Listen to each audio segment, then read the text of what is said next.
The afternoon heat pressed down on Red Hollow like a hand holding the settlement flat against the earth. Silas Mercer stood on the weathered platform outside Henderson's General Store, watching the eastern horizon where the railroad tracks disappeared into shimmer and dust. His hat sat low over sun-damaged skin, hiding eyes that had seen too many hard seasons. At 34, he'd decided loneliness was worse than risk. So he'd done what desperate men did out here. He'd arranged for a wife through correspondence, trading letters with a woman he'd never seen, building a future on ink and hope. The town watched him wait. They always watched. Red Hollow was small enough that everyone knew everyone's business, and Silas Mercer getting married was the kind of event that drew stares and speculation. Women clustered near the post office, pretending to discuss quilting patterns while their eyes tracked his every shift of weight. Men leaned against porch posts, smoking and making quiet bets about what kind of woman would answer an advertisement from a rancher who lived 5 miles from anything resembling civilization. Silas didn't care what they thought. He'd stopped caring about Red Hollow's opinions years ago, right around the time Martha Cunningham had refused his courtship because his ranch was too remote and his prospects too uncertain. That had been 6 years back. Since then, he'd built his land into something respectable. Not wealthy, but solid. He ran cattle on decent grazing land, kept his fences mended, paid his debts. He just did it alone. And the alone part had started eating at him somewhere around last winter, when he'd spent 3 months without hearing another human voice except during his monthly trips to town for supplies. So he'd placed the advertisement. And Vivian Hale had answered. Her letters had been straightforward, almost businesslike. She didn't write poetry about prairie sunsets or promise to be a perfect helpmate. She wrote that she was 28, unmarried, had managed her late father's household in Pennsylvania for a decade, and wanted a new life where her past wouldn't follow her. She didn't elaborate on what past she meant. Silas appreciated that. Everyone out here was running from something. The train whistle cut through his thoughts, distant but growing closer. Silas straightened, brushing dust from his best vest, the one without patches. He'd bathed that morning in the creek, shaved, even trimmed his hair with the kitchen scissors. The result wasn't impressive, but it was the best he could manage. The train appeared as a dark spot against the pale sky, trailing smoke. It grew larger, louder, until the platform shook under Silas's boots and the whistle screamed one final time before the brakes caught and metal shrieked against metal.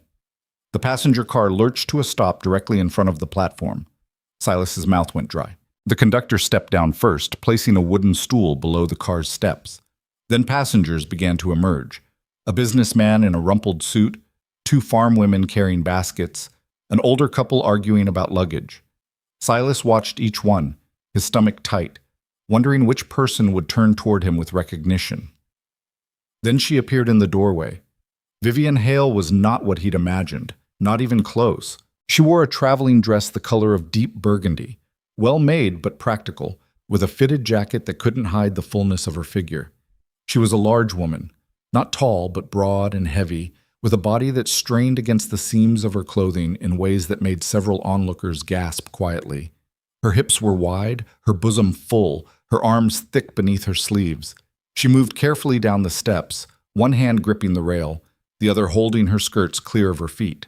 But it was her face that stopped Silas cold. She wasn't pretty in any conventional sense. Her features were too strong, her jaw too defined, her nose too prominent. But her eyes were the green of new grass after rain, and they swept across the platform with the kind of sharp intelligence that missed nothing. When those eyes found Silas, they locked on him with an intensity that made him forget to breathe. No shame lived in that gaze, no apology, just assessment. Vivian reached the platform and straightened, releasing her skirts. She was shorter than Silas by several inches, but she carried herself like she was taller. The conductor handed down her trunk, just one, surprisingly modest, and she nodded her thanks before turning fully toward Silas. Behind him, Silas heard Mrs. Henderson's shocked intake of breath, heard someone else whisper something that included the word enormous, felt the weight of the entire town's judgment pressing against his back. Vivian heard it too. Her jaw tightened almost imperceptibly, but she didn't look away from Silas. "Mr. Mercer," she said. Her voice was lower than he'd expected, steady and clear. "I'm Vivian Hale." Silas removed his hat. His throat had closed up, but he forced words through it. Miss Hale, welcome to Red Hollow. Mrs. Mercer, if you'll have me, she said. We did arrange terms. There it was. The question beneath the statement. She was giving him an exit. Standing there in front of everyone, she was offering him the chance to back out, to claim some misunderstanding, to send her right back onto that train. Her expression didn't change, but Silas saw something flicker in those green eyes. Not fear exactly, but braced readiness, like she'd stood on platforms before and watched men's faces close down with disappointment. The silence stretched. Someone coughed. Silas felt the stares like brands against his skin. He'd asked for a wife. She'd come all this way. An honest truth, he'd seen men marry women for worse reasons than sturdy build and steady eyes. Terms were agreed, Silas said, and put his hat back on. Reverend Michaels is expecting us at 4. That gives us an hour to get your trunk loaded. Something changed in Vivian's face. Not quite relief, but a softening around her eyes. Then we shouldn't waste time. Silas hefted her trunk onto his shoulder. It was lighter than expected. Wagons this way. They walked together down the platform, and the crowd parted like they were carrying plague. Silas didn't look at any of them, but he felt Vivian's awareness of every stare, every whisper. Her spine stayed straight. Her steps didn't falter. His wagon waited in front of Henderson's, his pair of mares already looking bored in the heat. Silas loaded the trunk into the bed, then offered his hand to help Vivian up to the bench. She took it. Her grip was strong, her palm calloused, and settled herself on the seat with practiced efficiency, arranging her skirts without fuss. Silas climbed up beside her and took the reins. Before he could release the brake, Mrs. Henderson appeared at the side of the wagon, her face pinched with what she probably thought was concern. "Mr. Mercer," she said, pitching her voice loud enough to carry, "perhaps you'd like time to reconsider? These arrangements can be so uncertain. I'm sure Miss Hale would understand if you needed to postpone." Vivian's hands, folded in her lap, went very still. "Appreciate the concern, Mrs. Henderson," Silas said, keeping his tone level. "But we'll be keeping our appointment with the Reverend." "Oh, but surely—" "Good day, Mrs. Henderson." He released the brake and snapped the reins. The wagon lurched forward, leaving Mrs. Henderson standing in the dust with her mouth half open. They rode in silence down Red Hollow's single main street. Silas felt tension rolling off Vivian in waves, though her expression remained calm. He wanted to say something, but every phrase that formed in his mind sounded either patronizing or defensive. Finally, she spoke. "You're having second thoughts." It wasn't a question. Silas glanced at her, but she was watching the passing buildings with apparent disinterest. "No," he said. "You hesitated." I was surprised. "By what?" Now she looked at him, and her eyes were hard. "That I'm fat?" "You can say it, Mr. Mercer. I know what I am." The bluntness knocked him off balance. "I wasn't—" "You were. Everyone was." She turned back to the street. "I should have mentioned it in my letters. That was unfair of me. But I've learned that if I'm honest about my appearance, men don't write back. They want to imagine someone delicate and decorative, someone who looks good on their arm and doesn't take up too much space." Silas didn't know what to say to that, so he said nothing. They passed the blacksmith shop, then the small church where Reverend Michaels kept irregular hours. "I can return to Pennsylvania," Vivian continued, her voice carefully neutral. "You'd lose the cost of my ticket, but that's cheaper than a marriage you don't want. I won't hold you to an arrangement made under false pretenses."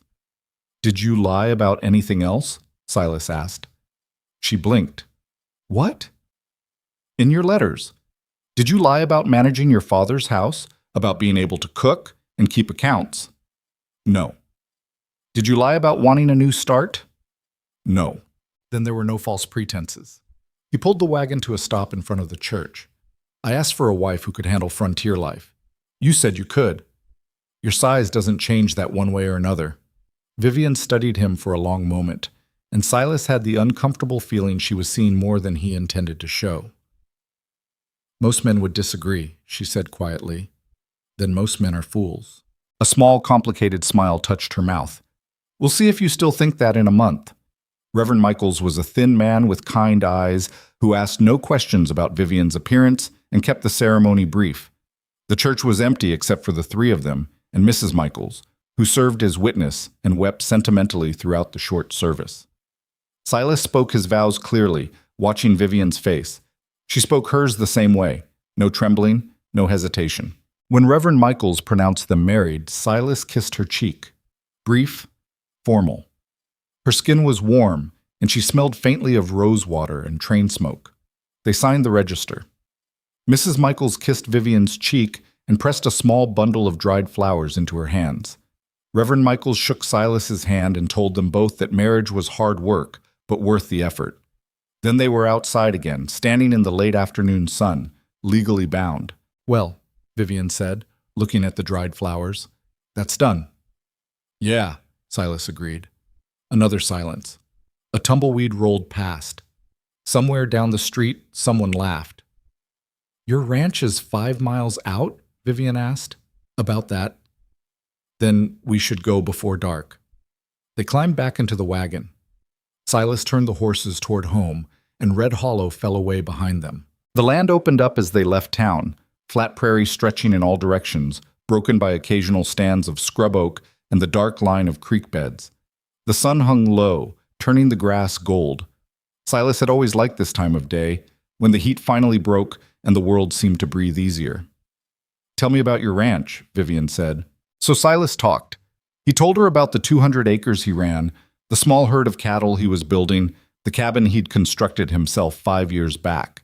He told her about the creek that ran through the north pasture, the garden plot near the house, the barn that needed new shingles before winter.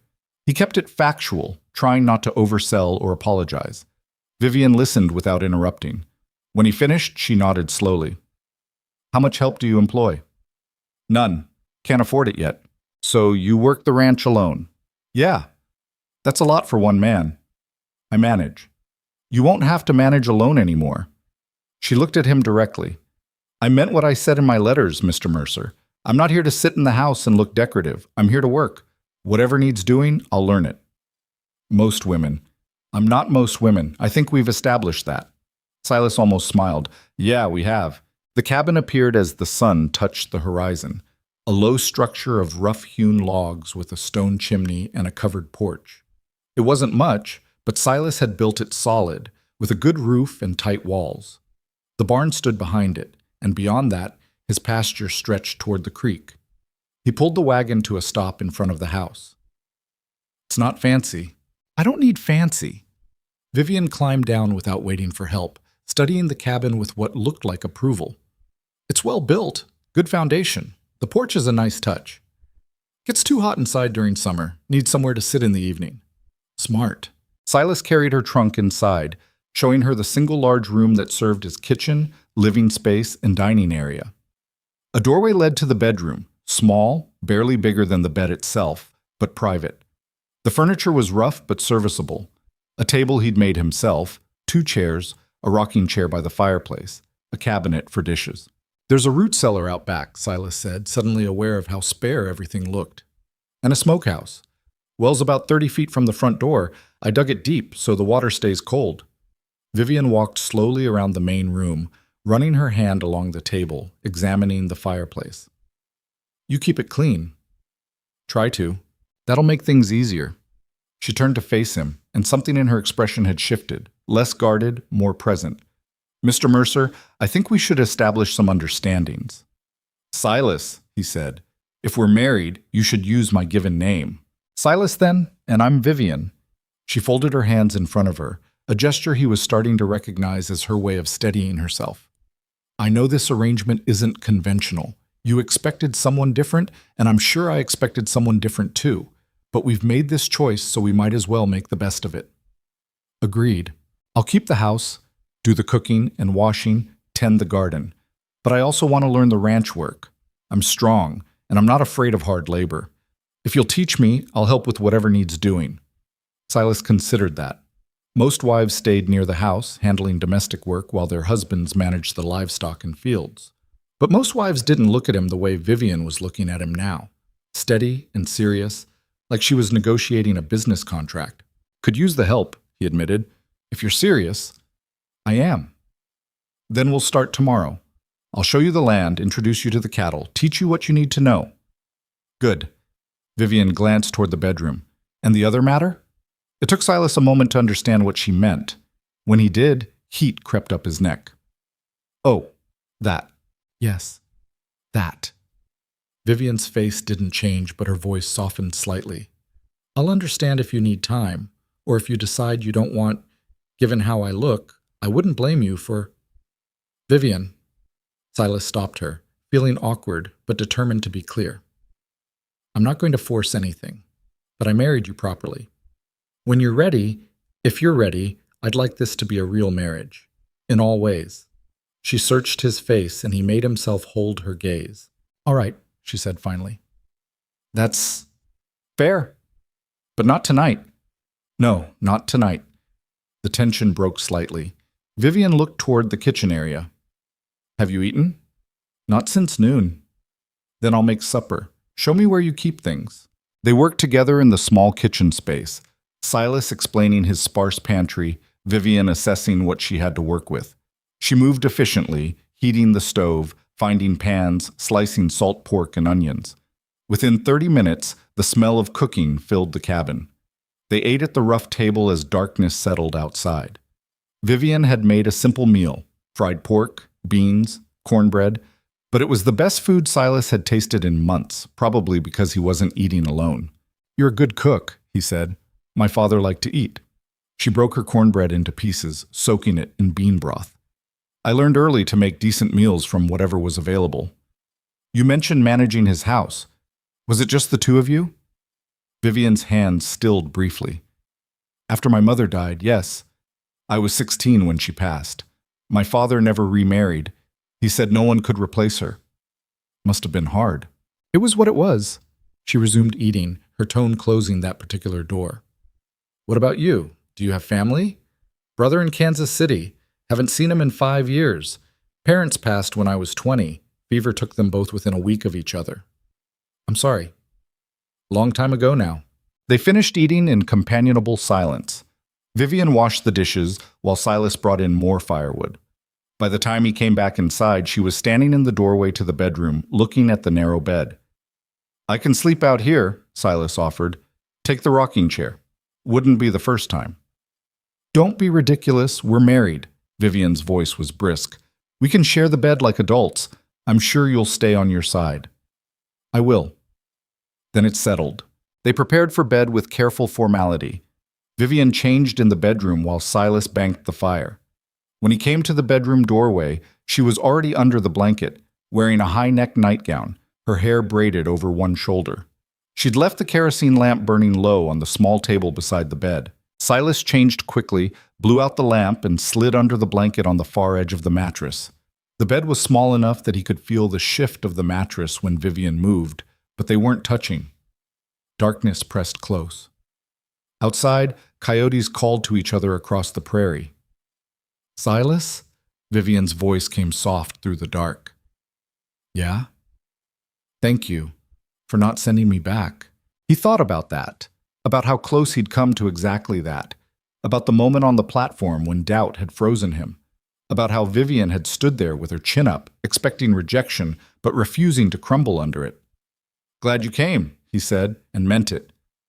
"We'll see if you still mean that tomorrow." "I will." A pause. Then, "Good night, Silas." "Night, Vivian."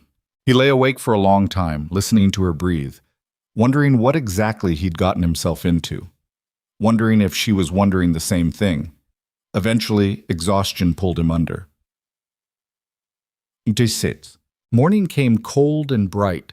Silas woke to the smell of coffee and frying bacon, scents that should have been impossible because he'd been sleeping alone for years and had never woken to anything except his own cold cabin. He dressed quickly and emerged from the bedroom to find Vivian already up, dressed in a simple work dress, her hair pinned severely back. She had breakfast half prepared and had somehow found time to sweep the floor. "You're an early riser," Silas observed. "Old habit. My father liked breakfast at dawn." She poured him coffee without asking if he wanted it. "I assume you do too." "Usually." They ate quickly. Bacon, eggs, more of that cornbread from last night. Silas outlined the day's work, checking fences in the north pasture, examining the cattle, hauling water to the garden. Basic maintenance work, nothing dramatic. Vivian listened carefully, When he finished, she stood and began clearing plates. Give me 10 minutes to change into something more practical. You don't have to. I told you last night, I'm here to work. She disappeared into the bedroom. Silas finished his coffee, trying not to think about what something more practical meant. Most women owned maybe one or two work dresses, usually faded hand-me-downs they wore for particularly dirty chores. When Vivian emerged, Silas nearly dropped his cup. She'd changed into men's trousers, modified somehow to fit her fuller figure, and a plain cotton shirt under a work vest. Her hair was still pinned back, but she'd covered it with a wide-brimmed hat that looked like it had seen hard use. On her feet were sturdy leather boots, broken in and practical. She saw his expression and lifted her chin. I had them made before I left Pennsylvania. I knew I'd need them out here. Vivian, if people see you dressed like that, let them see. Her jaw set in a way Silas was starting to recognize as stubborn. I can't work a ranch in skirts and petticoats. You said you'd teach me. These are the clothes I need to learn in. She was right, but that didn't make it easier. Red Hollow already had opinions about Vivian. Seeing her in trousers would confirm every harsh judgment they'd already made. But Vivian was looking at him with that steady green gaze, waiting to see if he'd back his words with action. All right, Silas said, but we start before anyone from town might ride out this way. A small smile touched her mouth. Acceptable. They worked through the morning. Silas showed Vivian how to check fence posts for rot, how to spot cattle that looked sickly, how to read the land for signs of water or overgrazing. She asked questions constantly, practical, intelligent questions that showed she was actually listening and thinking, not just going through motions to please him. By midday, they'd covered most of the north section. Vivian's face was flushed with heat and effort, but she hadn't complained once, even when they'd had to haul a section of fallen fence back into place. You're stronger than you look, Silas said as they paused near the creek to let the horses drink. People usually assume I'm weak because I'm heavy. Vivian wiped sweat from her forehead. But muscle weighs more than fat, and I've been doing physical work since I was a girl. My father kept a large property. Someone had to maintain it. Why didn't he hire help? He did. But after my mother died, he struggled, started drinking. The hired men left when he stopped paying them regularly. So I learned to do the work myself. She looked out across the prairie. I know what people think when they see me. They think I'm lazy, that I sit around eating all day, that I must have no self-control. They don't know I can lift a 50-pound sack of grain or work 12 hours straight. They just see the outside and assume they know everything. Silas had no response to that. He'd been guilty of exactly those assumptions when she'd stepped off the train. Anyway, Vivian continued, her tone lightening deliberately, you got more than you bargained for. A fat wife who insists on wearing trousers and learning ranch work. Red Hollow must think you're insane. Red Hollow can think what it wants. Easy to say, harder to live with. I've lived with it before. She glanced at him curiously. What do you mean? Silas hadn't meant to say that much. He turned away, adjusting his horse's bridle. Nothing. We should head back. I need to check the cattle in the south pasture before evening. Vivian didn't push, but he felt her attention on him as they rode back toward the cabin. She was observant. He was learning. She noticed things people thought they were hiding. They spent the afternoon working separately. Silas with the cattle, Vivian doing wash and preparing supper. When Silas returned to the cabin as the sun was setting, he found her sitting on the porch steps, her face tilted toward the last light, looking exhausted but satisfied. Hard day? He asked.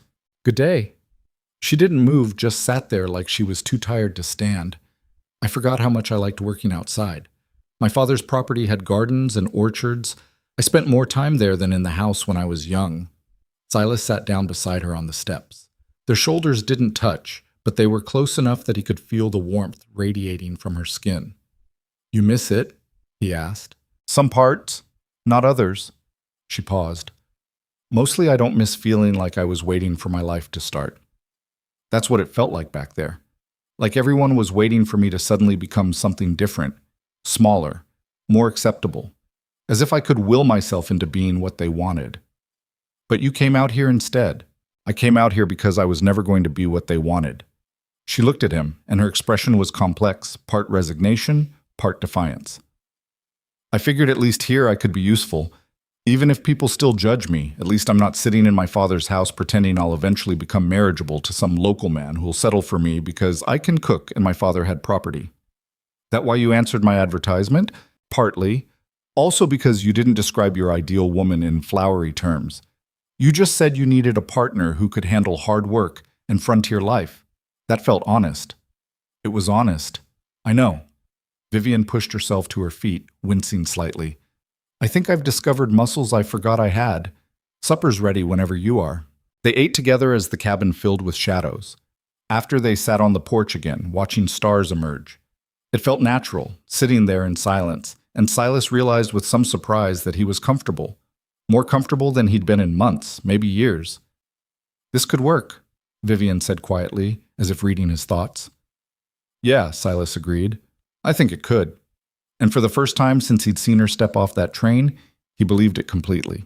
The first week passed in a rhythm of work and careful politeness. Vivian rose before dawn each morning, had coffee ready before Silas finished dressing, and insisted on working alongside him every day, despite the blisters forming on her hands. She learned to saddle horses, mend tack, identify sick cattle by the way they held their heads. She fell twice trying to rope fence posts and got back up both times without comment.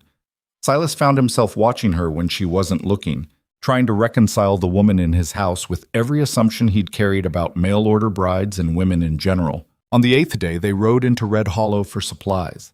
Silas had put it off as long as he could, but they needed flour, salt, and ammunition. Vivian needed fabric and thread. The trip was unavoidable, though Silas felt his stomach tighten as they approached town in the wagon. They're going to stare, Vivian said. She'd worn a dress today, dark green calico that fit her reasonably well, but her hands showed the evidence of hard work, and her face had begun to tan. Let them. And they're going to say things. Probably. Will you defend me? The question came out flat, without expectation. Silas looked at her. If they say something that needs defending against, yeah. Most men wouldn't. Most men would pretend not to hear. Then most men are cowards. Something flickered in Vivian's expression. Gratitude maybe, or surprise. She turned her attention back to the road. Red Hollow appeared ahead, and Silas felt Vivian straighten beside him, bracing herself. They pulled up in front of Henderson's general store, and before Silas could tie off the horses, a small crowd had formed. Women, mostly, clustered near the store entrance, their faces arranged in expressions of polite interest that didn't match the sharpness in their eyes. Martha Cunningham stood at the front, the same Martha who'd refused Silas years ago. She'd married Thomas Brennan instead, a man whose ranch was twice the size of Silas's and whose family had money. She looked prosperous in a way that felt deliberate, her dress new, her hat fashionable. "Why, Silas Mercer," Martha called out, loud enough to carry. "We were beginning to think you decided to keep your new bride hidden away. Can't say I'd blame you." Vivian's hands, folded in her lap, went very still. Silas climbed down from the wagon and walked around to help Vivian descend. She took his offered hand, and he felt the tension in her grip. As soon as her feet touched ground, the women closed in like birds around scattered grain. "You must be Mrs. Mercer," Martha said, her smile bright and false. "We've all been so curious to meet you." Silas was quite secretive about his arrangements. "Mrs. Brennan," Vivian said, her voice level, "it's kind of you to welcome me." "Oh, we're all very welcoming here in Red Hollow, very accepting." Martha's eyes traveled deliberately over Vivian's figure. "Though I must say, the journey from Pennsylvania must have been taxing. All that sitting on trains, so uncomfortable." The other women tittered. Vivian's expression didn't change. "The journey was long but manageable," Vivian replied. "I'm grateful to be here." "Well, you're certainly a sturdy thing, aren't you?" This came from Eleanor Pritchard, who ran the boarding house and considered herself an authority on proper behavior. "I suppose that's useful on a ranch, heavy work and all." "I do my share," Vivian said. "Oh, I'm sure you do." Eleanor exchanged glances with Martha. "Though I heard the most peculiar rumor that you've been seen wearing men's clothing. Surely that can't be true." The trap had sprung. Every woman in the circle leaned forward slightly, waiting for Vivian's response. "It's true," Vivian said calmly. "I wear trousers when doing ranch work. They're more practical than skirts." The reaction was immediate. Gasps, Shocked murmurs, hands flying to throats in exaggerated dismay. But that's simply not proper, Eleanor said, her voice rising. No respectable woman wears men's clothing. What will people think? I don't particularly care what people think, Vivian replied. Martha's smile turned sharp. Well, you should care, Mrs. Mercer. A woman's reputation affects her husband's standing. Surely you don't want to embarrass poor Silas more than you already have. More than she already has? Silas heard his own voice cut through the chatter, harder than he'd intended. The women turned toward him, and Martha's smile faltered slightly. Oh, Silas, I didn't mean— What did you mean, Martha? A pause. Martha recovered quickly, her expression shifting to something meant to look concerned. I just meant that it must be difficult for you, having a wife who's so different from what you expected. We all understand. These mail-order arrangements are such a gamble. I got exactly what I expected, Silas said. A wife who can work, one who doesn't spend her days gossiping on street corners. The insult landed. Several women drew back, offended. Martha's face flushed. There's no need to be rude, Eleanor sniffed. We're simply trying to help Mrs. Mercer understand how things are done here, for her own good. She understands just fine, Silas said. He touched Vivian's elbow. Let's get the supplies. They walked toward the store, leaving the cluster of women whispering furiously behind them. Inside Henderson's, the proprietor looked up from his counter with barely concealed curiosity. Silas? Mrs. Mercer. He nodded to each of them. What can I get for you? Silas rattled off his list while Vivian moved toward the fabric section. He watched her select plain cotton and thread with efficient movements, ignoring Mrs. Henderson, who'd emerged from the back room and was now pretending to organize shelves while staring at Vivian. Heard you two been working together out at your place, Henderson said as he measured flour. That true? It's true. Unusual. We manage. I'm sure you do. Henderson's tone held judgment wrapped in politeness. Just seems like some things are better left to men, ranch work being one of them. Silas took the flour sack without responding. He paid for his supplies and Vivian's fabric, then carried everything to the wagon. Vivian followed, her face carefully blank. They were loading the wagon when Thomas Brennan appeared, Martha trailing behind him like she'd summoned him for this specific purpose. Mercer, Brennan said. He was a thick man with a prosperous gut and the confidence of someone who'd never really struggled. Heard you got yourself married. Congratulations. Brennan. Martha tells me your wife's been helping with cattle work. Brennan's tone suggested this was somehow humorous. That's real progressive of you. We do what needs doing. Sure. Brennan glanced at Vivian, his assessment quick and dismissive. Just seems like maybe you should have gotten a stronger hand for that kind of work. No offense, Mrs. Mercer, but ranch work's hard on a woman, especially a woman of your build. Vivian's jaw tightened, but before she could speak, Silas stepped between her and Brennan. Vivian's stronger than most men I know, Silas said quietly. Including you, Brennan. Now, if you'll excuse us. He climbed onto the wagon. Vivian joined him, and they pulled away from Henderson's with Brennan still standing in the street, looking somewhere between offended and confused. They rode in silence until Red Hollow disappeared behind them. Then Vivian spoke, her voice tight. You didn't have to do that. Do what? Defend me. Challenge them. You're just going to make things harder for yourself. They were already hard, but now they'll blame me for it. They'll say I turned you against the town, made you rude and difficult. Vivian. Silas pulled the wagon to a stop and turned to face her. Those people were never going to accept you. You know that, right? You could be perfect, thin and quiet and proper, and they'd still find something to criticize because that's what they do. They tear people down to make themselves feel bigger. I know that. Her voice cracked slightly. I've known that my whole life, but knowing it doesn't make it easier. And having you fight my battles makes me feel weak. You're not weak. They think I am. They look at me and see someone who can't control herself, who's lazy and gluttonous, and they're wrong. Are they? Vivian looked at him, and her eyes were bright with unshed tears. How do you know? You've known me for 8 days. Maybe they're right. Maybe I am all those things. Silas didn't know what to say to that. He'd spent years believing similar things about people who looked like Vivian, accepting without question that fat meant weak or lazy or lacking discipline. It was only now, watching her fight tears while trying to maintain her dignity, that he realized how little he'd actually understood. "I know because I've seen you work," he said finally. "I've watched you get up before dawn every day, push yourself until you're exhausted, and never complain once. I've seen you fall and get back up. I've seen you do things most men would quit at. That's not weak, Vivian. That's the opposite." She turned away, wiping her eyes quickly. "I should have stayed in Pennsylvania."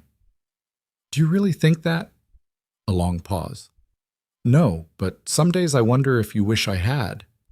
"I don't." "You hesitated on that platform." "Yeah, I did. And I'm not proud of it." Silas picked up the reins, but didn't snap them yet. "But I'm glad I got past it. I'm glad you're here." Vivian looked at him, searching his face for lies. Whatever she found there must have satisfied her because she nodded slightly and settled back against the seat. "All right," she said, "then let's go home." They rode the rest of the way without talking, but the silence felt different, less careful, more companionable. That night, after supper, Vivian sat on the porch steps while Silas smoked his pipe. The air had cooled, and somewhere in the distance, cattle lowed to each other. "Can I ask you something?" Vivian said. "Sure." "Why did you really send for a mail-order bride? A man like you, decent land, good prospects. You could have courted someone local." Silas took a long draw on his pipe, considering his answer. "I did court someone local, Martha Cunningham, before she married Brennan." "Oh," Vivian processed that. "She refused you?" "Said my ranch was too remote and my prospects too uncertain. What she meant was I wasn't rich enough and she could do better." "So she married Brennan?" "Yep, and spent the next 6 years reminding me of it every time I came to town." "That must have been difficult." "It was humiliating," Silas said bluntly. "Made me realize that women here, women like Martha, they weren't looking for a partner. They were looking for status, for comfort, for someone who'd give them an easy life." "And you thought a mail-order bride would be different?" "I thought a woman desperate enough to come west to marry a stranger might actually want to build something instead of just taking what I'd already built." He looked at Vivian. "Was I wrong?" "No." Vivian drew her knees up, wrapping her arms around them. "You weren't wrong. I do want to build something. I want to matter. Back in Pennsylvania, I was just the fat daughter managing her father's house, waiting to become someone's burden. Out here, I can be useful. I can work and know that the work means something." "It does mean something. To you, maybe. But to Red Hollow, I'm just the fat Eastern bride who doesn't know her place." "Then we'll prove them wrong." Vivian laughed, but it sounded bitter. "How exactly do we do that?" "By building a ranch that works, by showing them that our way isn't wrong, just different." "You make it sound simple." "It's not simple, but it's possible." They sat in silence for a while. Then Vivian spoke again, her voice softer. "Thank you for standing up for me today. You would have done the same." "Would I?" She sounded genuinely uncertain. "Yeah, you would." Silas knocked his pipe against the porch rail, scattering ash. "You're stronger than you think you are, Vivian." "I hope you're right." "I am." Another silence. Then Vivian stood, brushing off her skirts. "I should get to bed. Morning comes early." "It does." She paused at the door. "Silas, I'm glad I came too." Then she went inside, leaving Silas alone with the darkness and the distant sounds of the prairie. The next morning brought more work: fences to check, cattle to move, a broken wagon wheel to repair. Vivian worked beside Silas without complaint, though he noticed her hands were raw despite the gloves she wore. By midday, they'd moved the herd to fresh grazing land near the creek. "You're getting better at this," Silas said, watching Vivian guide a stubborn cow with confidence she hadn't possessed a week ago. "I have a good teacher." She wiped sweat from her face, leaving a streak of dirt across her cheek. "Though I think my body's staging a rebellion. Everything hurts." "You'll toughen up, or die trying. Don't be dramatic." "I'm not being dramatic. I'm being realistic." But she was smiling slightly, and Silas found himself smiling back. They were heading back toward the house when they saw riders approaching. 3 men on horseback, moving with the kind of purpose that usually meant trouble. "You expecting anyone?" Vivian asked. "No." They waited as the riders drew closer. Silas recognized them, Jake Morrison and his sons, who ran a small ranch about 10 miles south. Morrison was a hard man with a reputation for being quick-tempered, but generally fair. "Mercer," Morrison said when they stopped. His face was grave. "We got a problem." "What kind of problem?" "Cattle problem. Lost 6 head last week to rustlers. Henderson lost 8. We're organizing men to ride patrol, see if we can catch whoever's doing this." Silas's stomach sank. Rustling meant organized theft, which meant real danger. "You know who it is?" "Got suspicions. Might be drifters. Might be someone local who got desperate. Either way, we need every able man riding fence lines at night." "I can do that." "Good." Morrison's eyes shifted to Vivian, and his expression grew uncomfortable. "Though you might want to keep your wife close to the house. Things could get rough if we find these thieves." "I can handle rough," Vivian said. Morrison looked skeptical. "Ma'am, with all respect, this ain't women's work." "What part? Riding horses? Watching for thieves?" "I've been doing both for weeks now." "Vivian," Silas started, but she cut him off. "I'm not sitting in the house while you ride patrol alone, Silas. If something happens, you'll need someone watching your back." Morrison exchanged glances with his sons, clearly uncomfortable. "Mercer, you really letting your wife talk like this?" "She's got a point," Silas said slowly. "An extra set of eyes helps." "But she's—" Morrison stopped himself, but everyone knew what he'd been about to say. "She's what?" Vivian's voice went dangerous. "Fat? A woman? Go ahead, Mr. Morrison. Finish your thought." Morrison's face reddened. "I meant no disrespect, ma'am. Just stating facts. The fact is, I can ride and shoot as well as most men. The fact is, I live on this ranch too, and I have as much interest in protecting it as my husband does. Those are the facts that matter." An awkward silence fell. Morrison looked to Silas for help, but Silas just shrugged. "She's right," Silas said. "She comes with me." Morrison clearly wanted to argue, but pragmatism won out. "Your funeral. We're meeting at the Henderson place tonight at sundown to organize patrol routes. Be there or ride alone." He wheeled his horse around, and his sons followed. Vivian watched them go, her expression unreadable. "I shouldn't have agreed so quickly," Silas said after they'd disappeared. "Morrison's right. It could be dangerous. Which is exactly why you need someone watching your back." Vivian turned to face him. "I meant what I said, Silas. I'm not decorative. I'm not fragile. If there's trouble coming, I want to help face it." "You ever shot at a person before?" "No. Have you?" "Once. During a land dispute 3 years ago, man tried to steal my water rights." Silas's voice went flat. "I shot him in the leg. He lived, but it wasn't something I enjoyed. I don't expect to enjoy it either, but I'll do it if I have to." Silas studied her. This woman who'd been in his life less than 2 weeks, but who'd already turned most of his assumptions upside down.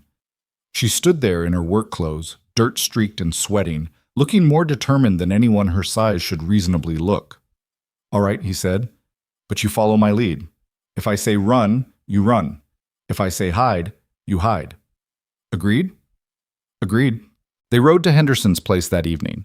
The meeting was held in the barn, where a dozen ranchers had gathered, their faces grim in the lamplight. When Silas and Vivian walked in together, conversation stopped.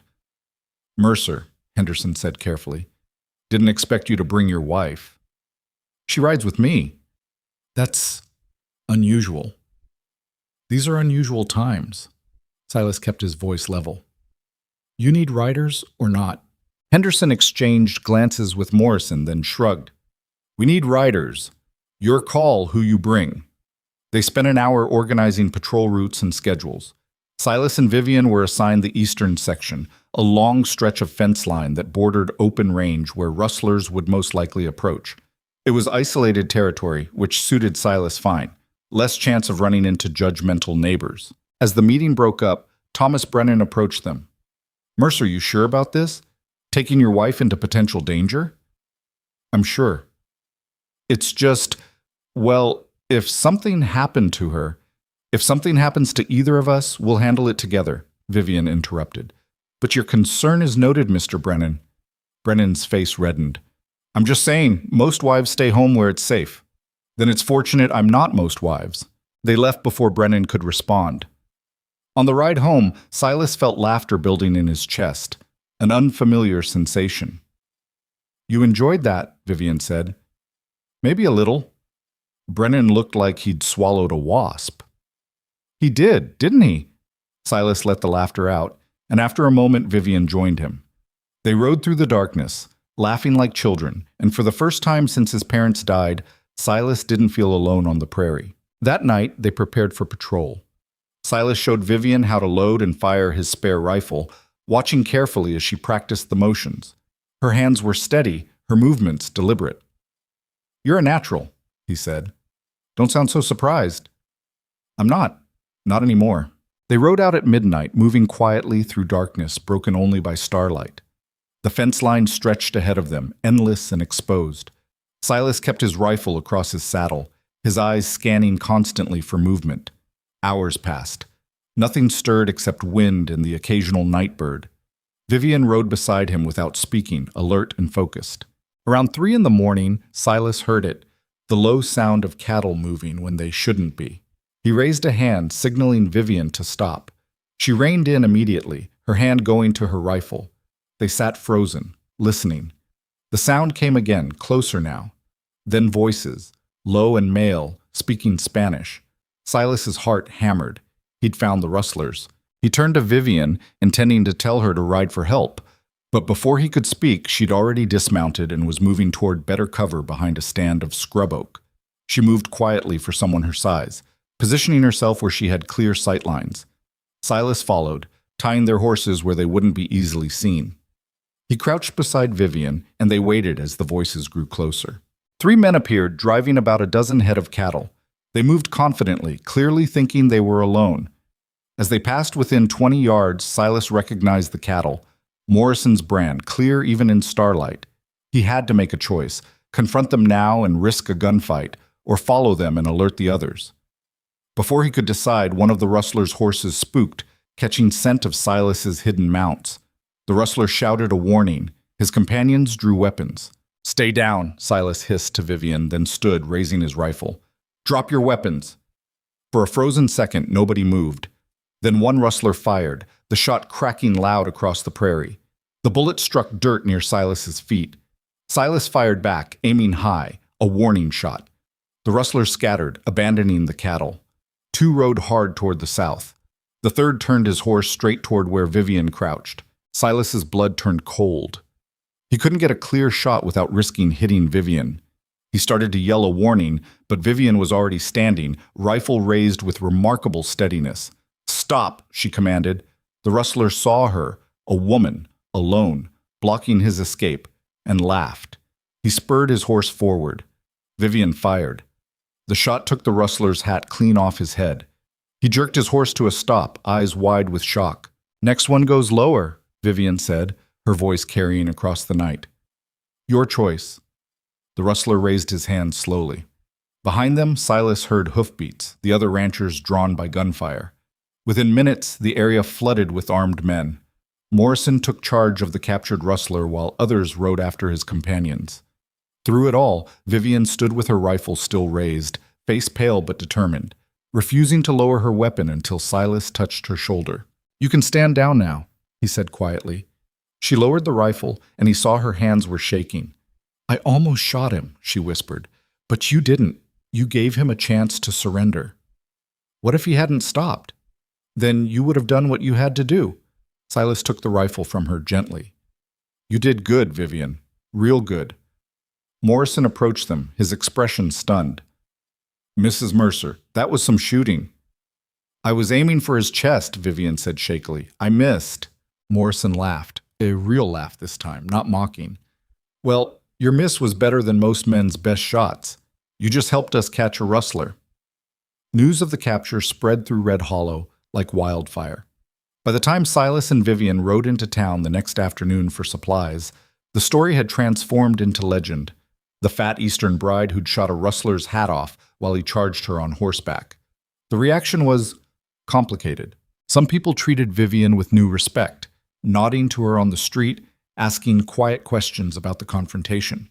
Others doubled down on their criticism, muttering that no decent woman should involve herself in such violence. that she'd overstepped even further than before. But something had shifted. Vivian walked through town with her head high, no longer bracing herself against every stare.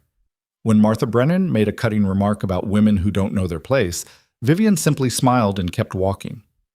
"You're different," Silas observed as they drove home. "How so?" "More confident, like you finally believe you belong here." Vivian considered that. "Maybe I do. Or maybe I've just stopped caring whether they think I belong. I faced down a rustler last night, Silas. After that, Martha Brennan doesn't seem so scary." "No," Silas agreed. "I suppose she doesn't."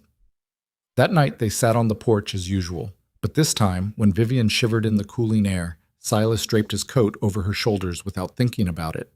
And when she leaned slightly against him, he didn't pull away. "This is working," Vivian said softly. "Yeah," Silas replied, and meant it with his whole heart. "It really is." Summer came hard that year, pressing down on the prairie with heat that made the air shimmer and turned grass brittle underfoot. By late June, the creek that ran through Silas's north pasture had dropped to a trickle. By mid-July, it was mud and stones. Other ranchers reported the same. Wells running low, livestock clustering around what water remained, the land itself seeming to crack open under relentless sun. Silas stood at the edge of what used to be his watering hole, watching 3 cows nose hopefully at damp earth. Vivian came up beside him, shading her eyes against the glare. "How bad is it?" she asked. "Bad. If we don't get rain soon, we'll have to start hauling water from town. That's expensive and slow."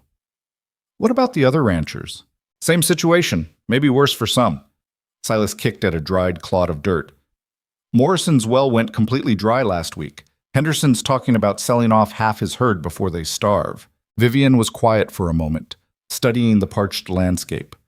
3 months of marriage had changed her in ways Silas was still cataloging. Her skin had darkened from constant sun exposure, her hands were permanently calloused now, and she moved with the kind of efficiency that came from doing the same hard tasks every day. But it was her eyes that showed the biggest change. They'd lost that braced quality, that expectation of judgment. Now they just looked thoughtful. "What if we shared?" she said. "Shared what?" "Water, wells, resources."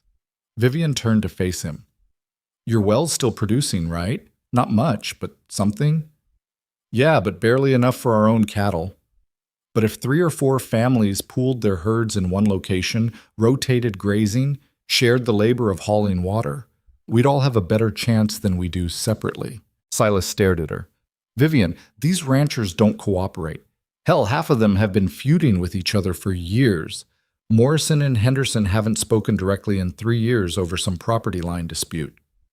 Then maybe it's time they got over it.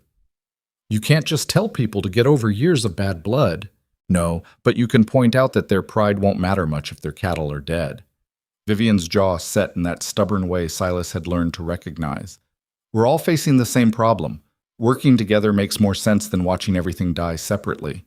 The town won't listen to me suggesting that. Then I'll suggest it." "Vivian." "What?" "I'm already the scandalous fat wife who wears trousers and shoots at rustlers. What's one more thing for them to whisper about?" She had a point, though Silas didn't like it. "They'll tear you apart." "Let them try." Vivian started walking back toward the house. "I'm calling a meeting tomorrow. Here. Tell everyone who'll listen that we're discussing drought strategy. And if nobody comes, then we tried." She looked back at him over her shoulder. "But they'll come. People always show up when they're desperate enough." Silas spent the rest of the day riding to neighboring ranches, spreading word of the meeting. Reactions ranged from skeptical to hostile. Morrison laughed outright when Silas mentioned it was Vivian's idea. Henderson asked if Silas's wife had taken to running his ranch for him. Thomas Brennan said he'd come just to watch the spectacle. But they all said they'd come. Desperation, as Vivian had predicted, was a powerful motivator. The next afternoon, wagons and horses began arriving at Silas's ranch. Vivian had spent the morning preparing, not fussing with refreshments or trying to make the cabin more presentable, but setting up benches in the yard and drawing a rough map of the surrounding ranches in the dirt with a stick. When the ranchers arrived and saw her standing there in her work clothes, holding a stick like a schoolteacher with a pointer, several exchanged amused glances. "Gentlemen," Vivian said when everyone had gathered, Her voice carried clearly across the yard. "Thank you for coming. I know some of you think this meeting is a waste of time. I'll try to keep it brief." "That would be appreciated," Brennan said, smirking. Several men chuckled. Vivian ignored them. "We're all facing the same crisis: drought, failing wells, dying livestock. If this continues through summer, most of us won't make it to fall with our ranches intact. Does anyone disagree?" Silence. The humor drained from the gathered faces. "I thought not." Vivian used her stick to point at the map. "Currently, each ranch is trying to manage independently. That made sense when resources were abundant. But resources aren't abundant anymore. We're competing for water that's running out, grazing land that's dying, and time we don't have." "So what are you suggesting?" Morrison asked, his tone more curious than mocking. "Cooperation, temporary pooling of resources until the drought breaks." Vivian drew lines on her map. 3 ranches have wells still producing: Silas's, the Kowalski place, and the Morrison Ranch. Those become water hubs. We rotate cattle between locations, share the labor of hauling and feeding, split the costs of hay we'll need to purchase. "And who decides how that gets split?" Henderson demanded. "Some of us have bigger herds than others. We split based on herd size. Proportional contributions, proportional benefits." Vivian's voice stayed level. "I'm not suggesting charity. I'm suggesting survival." "This is ridiculous," Brennan said loudly. "You want us to trust each other with our cattle, our livelihoods? Half the men here have been fighting over property lines and water rights for years." "Yes, I know. And how's that working out for you?"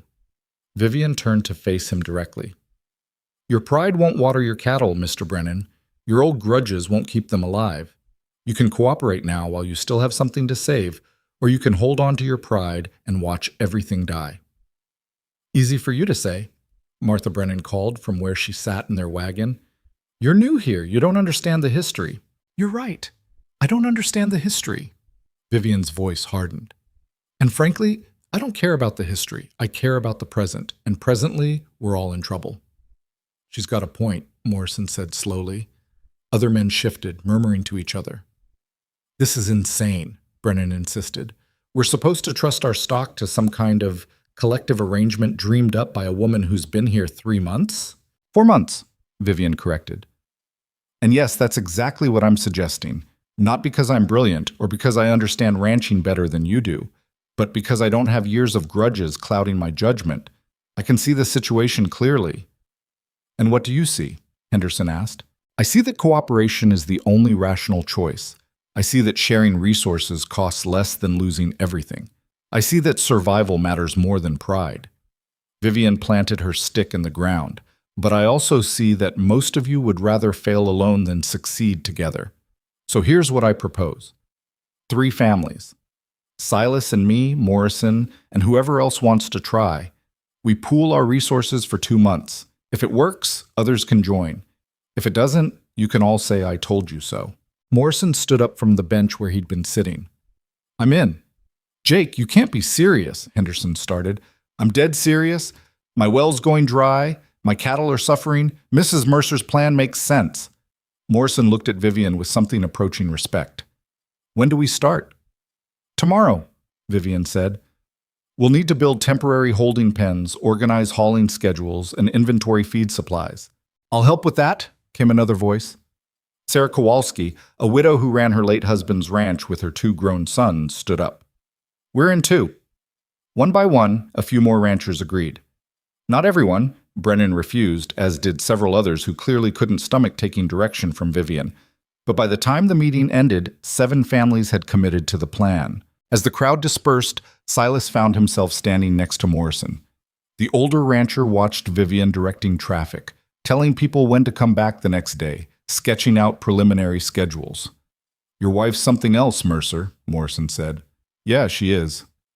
Town's not going to like this, you know. A lot of folks already think she's too bold. This'll just confirm it." "Let them think what they want," Morrison nodded slowly.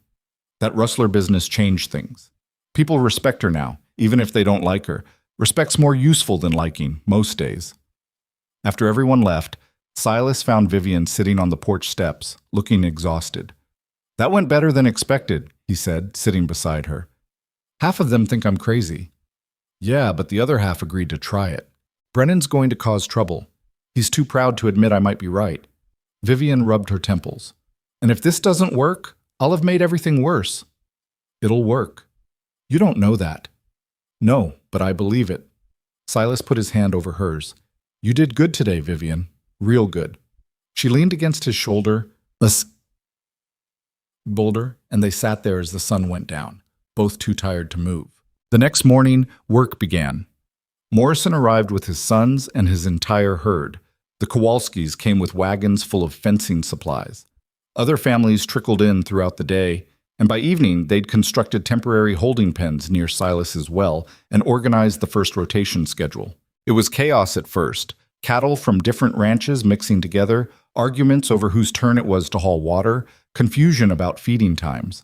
Vivian moved through it all with a clipboard she'd bought in town, taking notes, settling disputes, adjusting schedules. The men who'd been skeptical quickly learned that she had a head for logistics and wasn't afraid to make decisions. By the end of the first week, they'd established a rhythm. By the end of the second week, even the skeptics had to admit the arrangement was working. Cattle that had been languishing were gaining weight again. The shared labor meant no single family was overwhelmed. Costs were split, making purchased hay affordable. But success brought its own problems. Thomas Brennan had been watching from his ranch, seeing the cooperative thrive while his own situation deteriorated. His pride wouldn't let him join, but his desperation was becoming obvious. And desperation, Silas knew, made men dangerous. The trouble started small. Fences near the cooperative's grazing land were cut during the night. Nothing dramatic, just enough to let a few cattle wander off, requiring time and effort to track down and repair. Then supplies started disappearing, tools left out overnight, bags of feed stored in Morrison's barn. Someone's sabotaging us, Morrison said during one of their evening meetings. And I got a pretty good idea who. You can't prove it's Brennan, Henderson said, though his tone suggested he agreed. Who else would benefit from us failing? Sarah Kowalski asked. Vivian, who'd been studying her notes, looked up. It doesn't matter who's doing it. What matters is how we respond. We confront Brennan, Morrison said flatly. Tell him to stop or face consequences. And if he denies it? Vivian asked. Which he will. Then what? We're back where we started, except now there's open hostility. So we just let him destroy what we've built? No, we protect it. Better fencing, night watches, locked storage. Vivian's eyes were hard.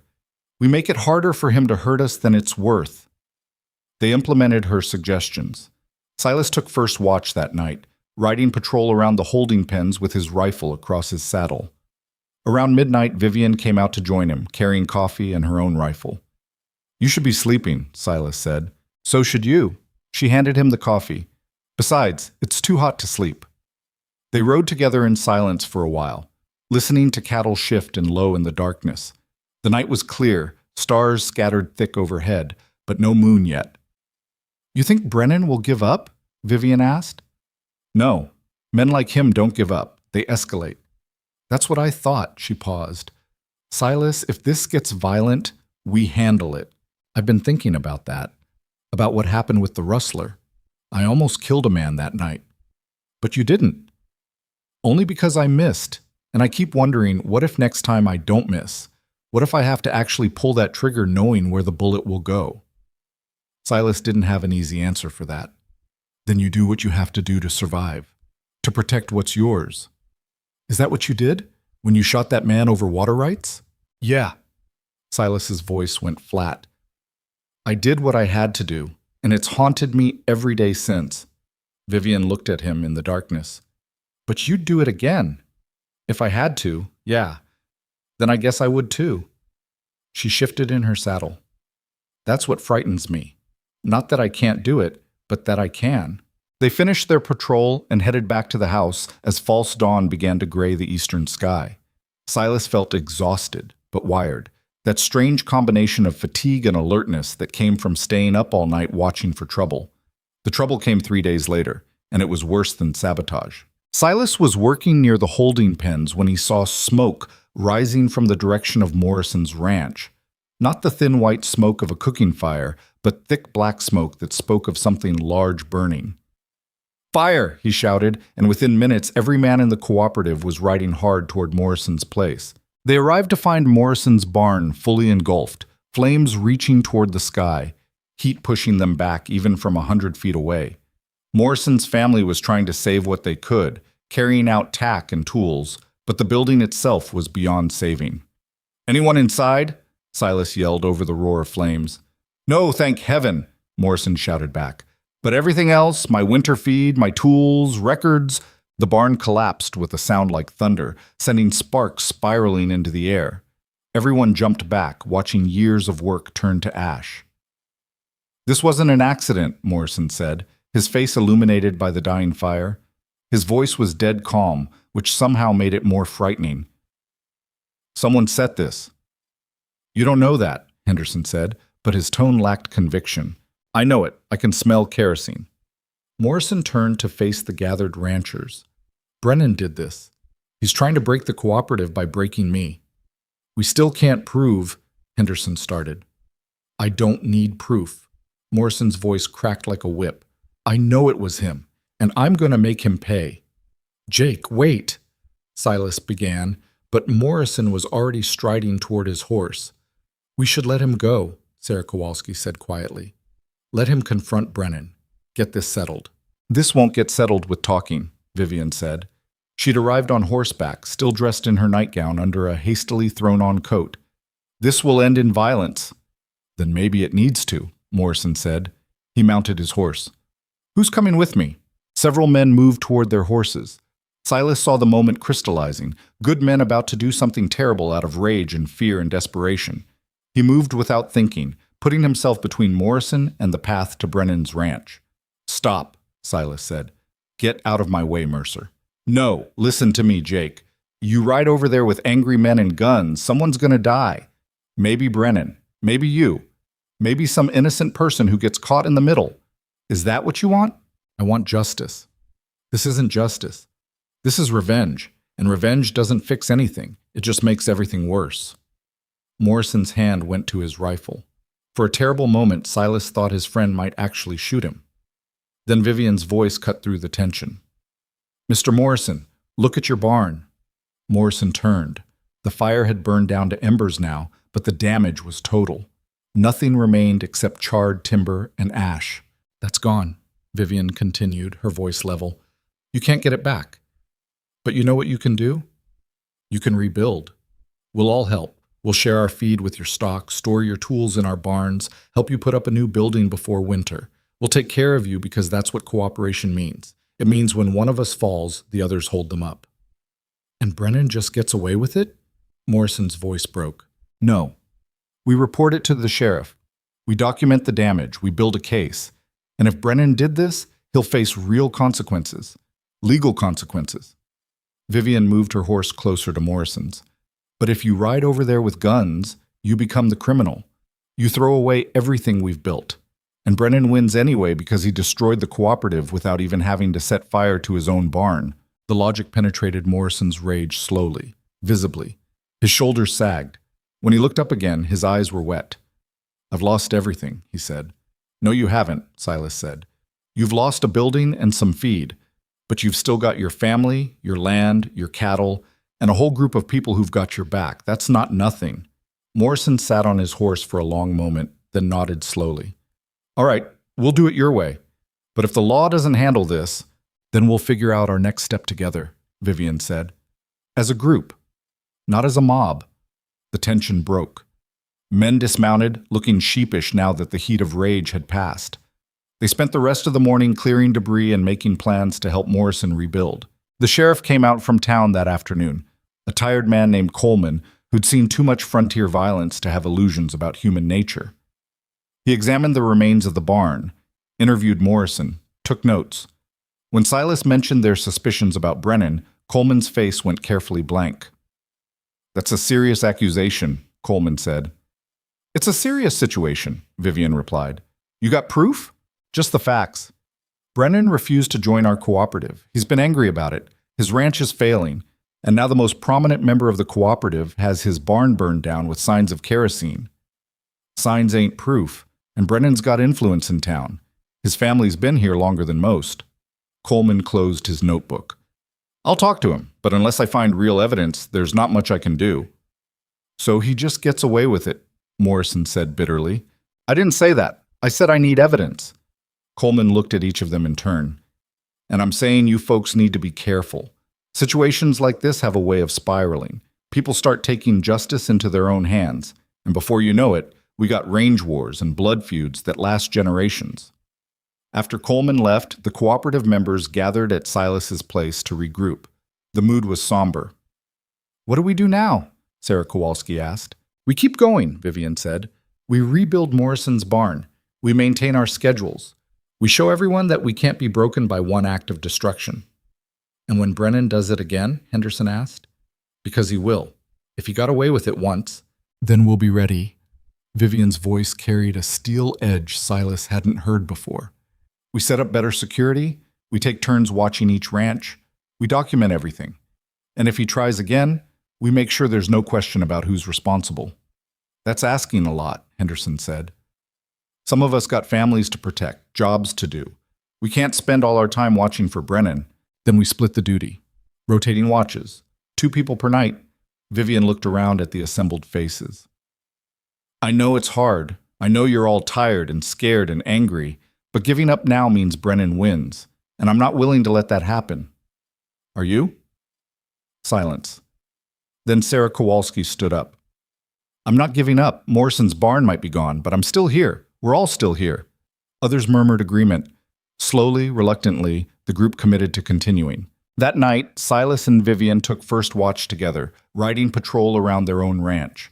The work was taking its toll. Vivian looked exhausted, dark circles under her eyes, her face thinner than when she'd arrived.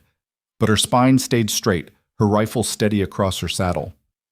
You should rest, Silas said. So should you. Vivian, don't. She held up a hand. Don't tell me I'm doing too much or pushing too hard. I know what I'm doing. Do you? Because from where I'm sitting, you've taken on the weight of 7 families and it's crushing you. Someone has to. No, they don't. These are grown men and women. They can share the load. They're scared. They need someone to be strong. Vivian's voice cracked slightly. I'm just trying to be what they need. What about what you need? She didn't answer that. They rode in silence for a while, and Silas watched her profile in the starlight, seeing the exhaustion she was trying to hide. I never asked to be this person, Vivian said finally. Back in Pennsylvania, I was invisible.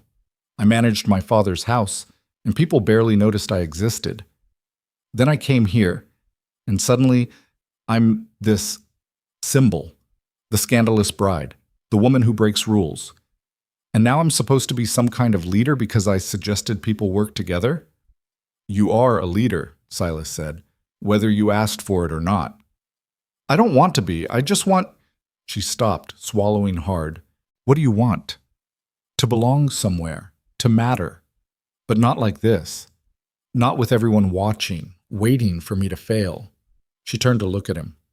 Do you know what Martha Brennan said to me last week in town? She said I was getting too big for my britches. Literally said that, while looking at my body like I'd personally offended her just by existing. Martha Brennan's a bitter woman, married to a bitter man. I know. But she's not wrong, is she? I am too big. I am overstepping. I'm a fat Eastern woman trying to tell frontier ranchers how to run their lives. Maybe I should just... Stop. Silas pulled his horse to a halt. Stop right there. You're not too big. You're not overstepping. You saw a problem, proposed a solution, and people agreed because it made sense. That's not overstepping. That's leadership. People think... I don't care what people think. I care what's true. And the truth is, you've saved 6 ranches from failing. You've kept families together. You've done more good in 4 months than most people do in years. He reached over and took her hand. So don't you dare apologize for it, and don't let Martha Brennan's jealousy make you doubt yourself. Vivian's eyes were bright with unshed tears. I'm tired, Silas. I'm so tired of fighting. Fighting the drought, fighting Brennan, fighting everyone's expectations and judgments. Some days I wonder if I should have just stayed in Pennsylvania, where at least I knew what kind of miserable I was dealing with. But you didn't stay. You came here, you married me, and you've built something real. Silas squeezed her hand. I know it's hard. I know it feels like the whole world's against you, but you're not alone in this. I'm here.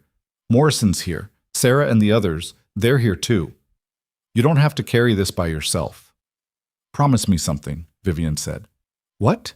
If this all falls apart, if the cooperative fails, if Brennan destroys everything, promise me you won't regret marrying me. Promise me you won't wish you'd sent me back on that train. Silas pulled her close, awkward on horseback, but managing it. I promise. And Vivian, I'm proud to be married to you, prouder than I've been of anything in my life. She buried her face against his shoulder and cried, the first time he'd seen her really cry since she'd arrived. He held her while she shook, letting her release months of accumulated pressure and fear and exhaustion. When she finally pulled back, she wiped her eyes roughly. I'm sorry, that was human, Silas said. That was human. You're allowed to break sometimes, Vivian. You don't have to be strong every second. If I'm not strong, everything falls apart. No. If you're not strong, we hold you up. Same as you've been holding everyone else up. He smiled at her. That's what marriage means, right? Taking turns carrying each other? A small, watery smile touched her mouth. I suppose it does. They finished their patrol and went back to the house as dawn broke. Silas made coffee while Vivian sat at the table, still looking wrung out but somehow lighter, like crying had drained some poison she'd been carrying. Thank you, she said as he handed her a cup. For what? For letting me be weak. Most people don't. Most people are fools. She laughed, a real laugh this time. You keep saying that. Because it keeps being true. They drank their coffee in comfortable silence, watching the sun rise through the window. Outside, cattle were already lowing, demanding attention. The work would start again soon. But for this moment, they had peace. The cooperative held together through July and into August, though it was never easy. Brennan didn't burn any more barns, but he spread rumors in town. Whispers that the cooperative was really just Vivian Mercer trying to control other people's property, that Silas had become a weak man dominated by his wife, that the whole arrangement was improper and probably illegal. The rumors gained traction with people who wanted to believe them. Martha Brennan became especially vicious, hosting tea parties where she'd dissect Vivian's character with surgical precision while pretending to sympathize with her. Such a shame, she'd say, her voice dripping false concern. That poor woman probably thinks she's helping. She doesn't understand that frontier life requires a certain type of person. Refined sensibilities, delicate constitution. Not everyone is suited for it. The words got back to Vivian, of course. Everything did in a town as small as Red Hollow, but she'd stopped letting them wound her. She had work to do, and the work mattered more than Martha Brennan's opinion. By late August, the cooperative had saved enough cattle and pooled enough resources that even if the drought continued through fall, most families would survive. It wasn't comfortable, and it wasn't easy, but it was working. Then the dust storms started. The first one hit on a Wednesday afternoon, rolling in from the west like a wall of brown air. Silas saw it coming and started shouting for everyone to get the cattle under shelter. They had maybe 20 minutes before it arrived. It wasn't enough time. The storm hit like a physical force, turning day to night, filling the air with choking dust that got into eyes and mouths and lungs. Cattle panicked, scattering in all directions. People stumbled blind, calling for each other, trying to find their way to shelter. Silas lost track of Vivian in the chaos. He'd seen her near the holding pens, trying to secure a gate, and then the dust had swallowed everything, and he couldn't see 3 feet in any direction. "Vivian!" he shouted, but the wind tore her name away. He stumbled forward, hands outstretched, choking on dust. Something large moved past him, a cow probably, equally lost and terrified. He kept moving, kept calling her name, panic rising in his chest. His hand struck wood, the holding pen fence. He followed it by feel, shouting for Vivian until his throat was raw. Then he heard her voice, faint but close. "Silas, over here!" He found her crouched against the fence, her arms wrapped around a young calf that had gotten separated from its mother. She'd covered its head with her shawl, trying to keep the dust out of its nose and mouth. "We have to get to the house," Silas shouted. "Not without the calf."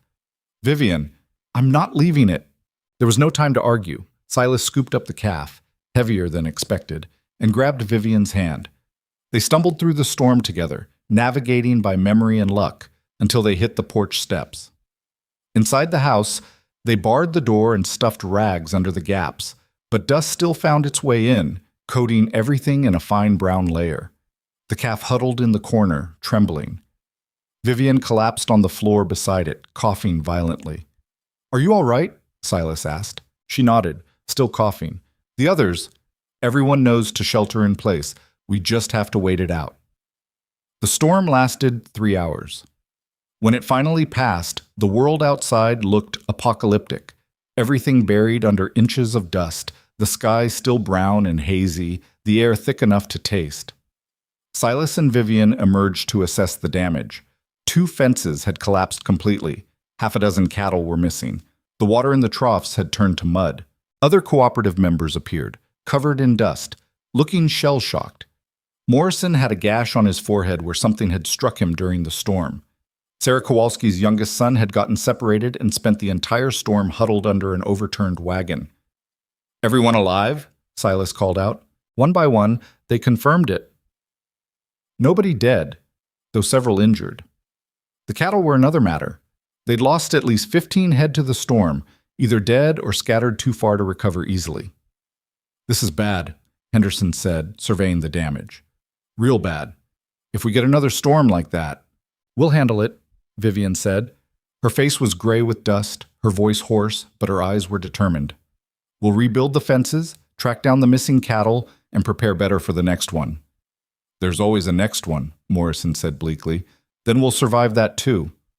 But as Silas looked at the devastation around them, he wondered how many more disasters they could survive before the land itself defeated them. The dust storms came in waves after that first one, each separated by a few days of deceptive calm. September arrived with no relief, just more brown skies and choking air. The cooperative held together through sheer stubbornness, but Silas could see the toll it was taking. Morrison had aged 10 years and 2 months. Sarah Kowalski's hands shook when she poured coffee. Henderson had stopped smiling entirely. And Vivian was changing in ways that took Silas time to notice because they happened so gradually. She still worked as hard as ever, still organized schedules and mediated disputes, but something vital was dimming in her. She'd lost weight she couldn't afford to lose, her clothes hanging looser, her face gaunt. At night, she'd fall asleep at the dinner table, too exhausted to make it to bed. "You need to slow down," Silas told her one evening in mid-September. "Can't." She was mending a fence post, her movements mechanical. "Too much to do." "Vivian, you're wearing yourself to nothing. I'm fine." "You're not fine. It's..." He stopped, really looking at her. Something was different beyond the exhaustion. She was moving carefully, like her body hurt. "What's wrong?" "Nothing's wrong." "Don't lie to me." She set down the hammer, not meeting his eyes. "I'm just tired, Silas. We're all tired."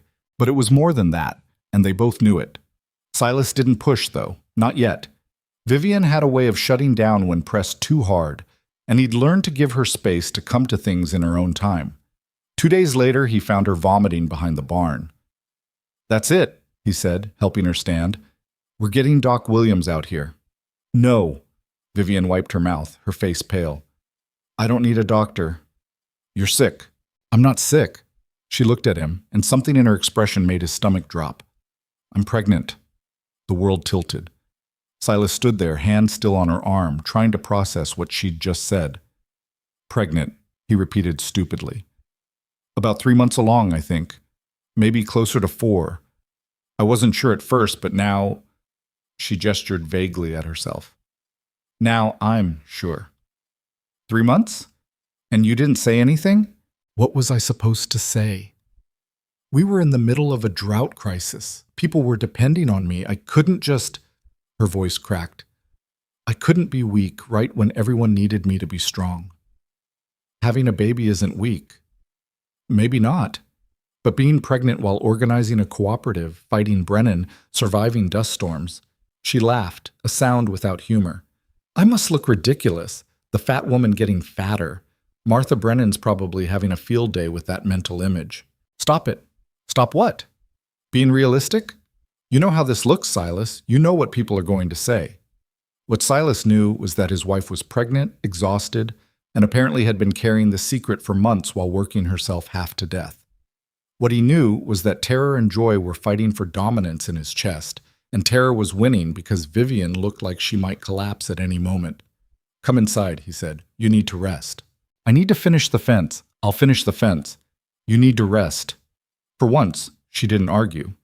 That scared him more than anything. Inside the house, Silas made her sit while he heated water for tea. His hands were shaking. A baby. They were having a baby.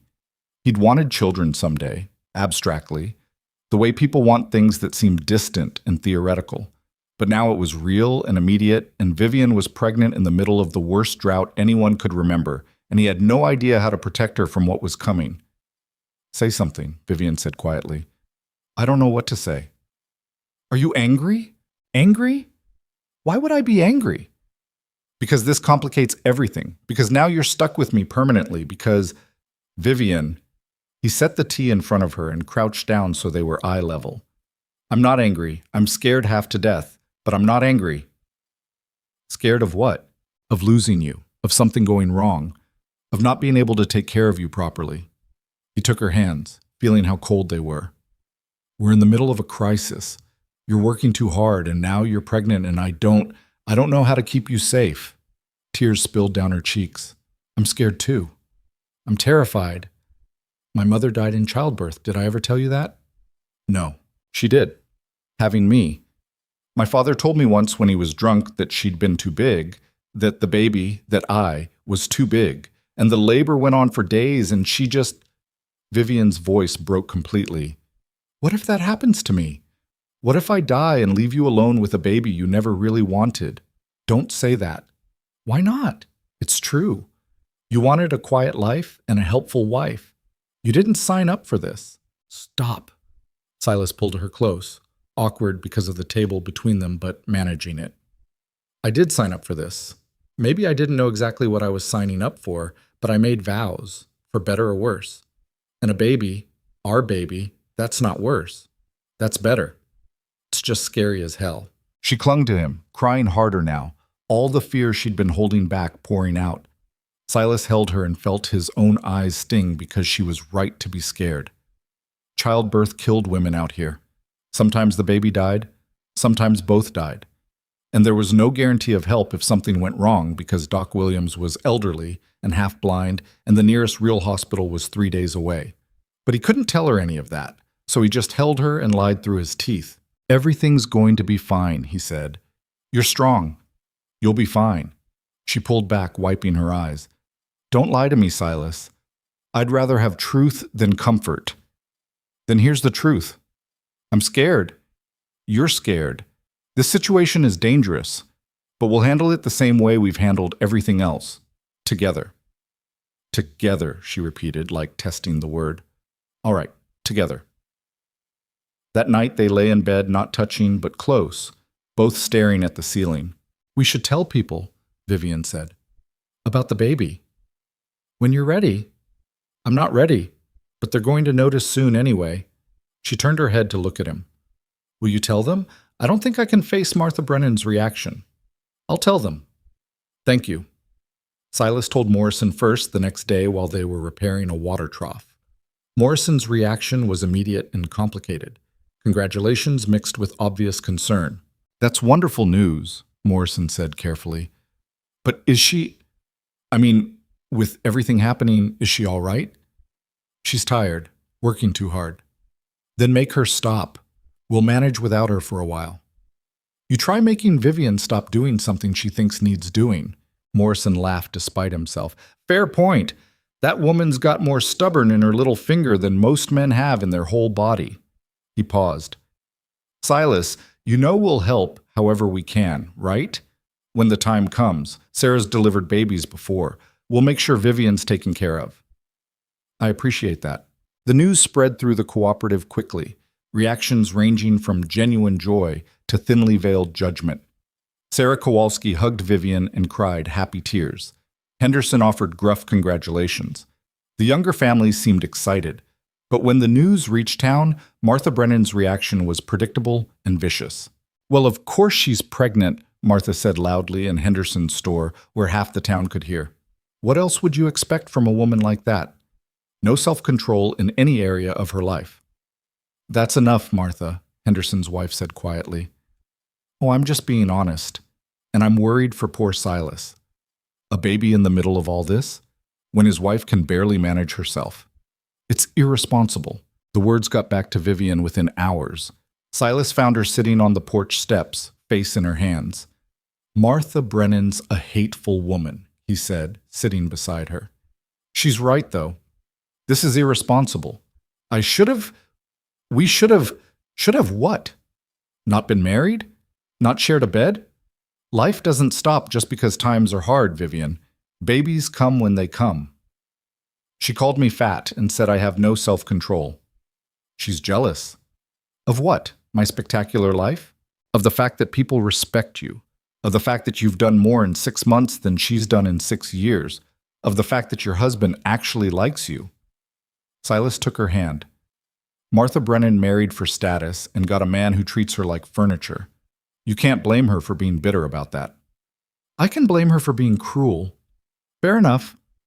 They sat in silence for a while. Then Vivian spoke again, her voice small. What if something goes wrong? What if I die? You won't. You don't know that. No, Silas admitted, but I believe it. I have to believe it, or I'll go crazy with worry. I keep having these dreams. My mother's face. Blood. A baby that won't cry. She shuddered. I wake up and I can't breathe. Silas had no comfort for that. He just held her hand and wished he could promise everything would be fine.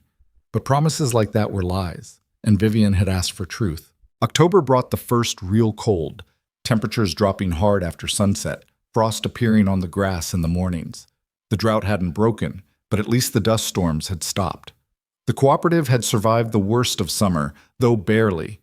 Several families had lost significant portions of their herds. Morrison was still rebuilding his barn. Everyone was exhausted and stretched thin. And Vivian was growing rounder, her pregnancy becoming obvious even under loose dresses. She still tried to work, but Silas and the others conspired to handle the heavy labor, leaving her mostly administrative tasks. She resented it, but didn't have the energy to fight. I'm useless now, she said one afternoon, watching from the porch while Silas and Morrison moved cattle. You're growing a human being. That's not useless. It feels useless. I should be helping. You are helping. You're making sure we don't have to worry about you collapsing from exhaustion. She made a frustrated sound, but didn't argue further. Sarah Kowalski had started visiting regularly, bringing herbs and advice, checking on Vivian's condition with the confidence of someone who'd seen many pregnancies. Her assessments were generally positive, though she worried about Vivian's thinness. You need to eat more, Sarah said during one visit. Baby's taking everything you've got. I eat when I'm hungry. Eat when you're not hungry, too. Your body needs fuel. I'm already fat. Eating more seems... You're pregnant, not fat. There's a difference. And right now, you need every bit of nutrition you can get. Sarah's voice was kind but firm. I've seen women try to restrict during pregnancy because they're worried about gaining weight. It never ends well. The baby takes what it needs regardless, and the mother suffers. Vivian nodded reluctantly. I'll try. Don't try. Do it. For your baby, if not for yourself. After Sarah left, Vivian sat at the kitchen table looking miserable. Silas came up behind her, hands on her shoulders. What's wrong? Everything. Nothing. I don't know. She leaned back against him. I keep thinking about my mother, about how she died. Sarah says I need to eat more, but all I can think is that my mother was big too, and the baby was big, and that's what killed her. You're not your mother. How do you know? Because Sarah's been doing this for 20 years, and she says you're fine. Because your body knows what to do. Because... He stopped, choosing his words carefully. Because I refuse to believe we survived rustlers and drought and dust storms just to lose you to this. That's not how life works. Maybe not, but I'm choosing to believe it anyway. November arrived with the first real storm of winter. Not dust this time, but snow, heavy and relentless. It started on a Tuesday morning and didn't stop for 3 days. By the time it finished, drifts reached the windowsills and the temperature had dropped below freezing. The cooperative families battened down, each ranch isolated by snow too deep for horses to navigate easily.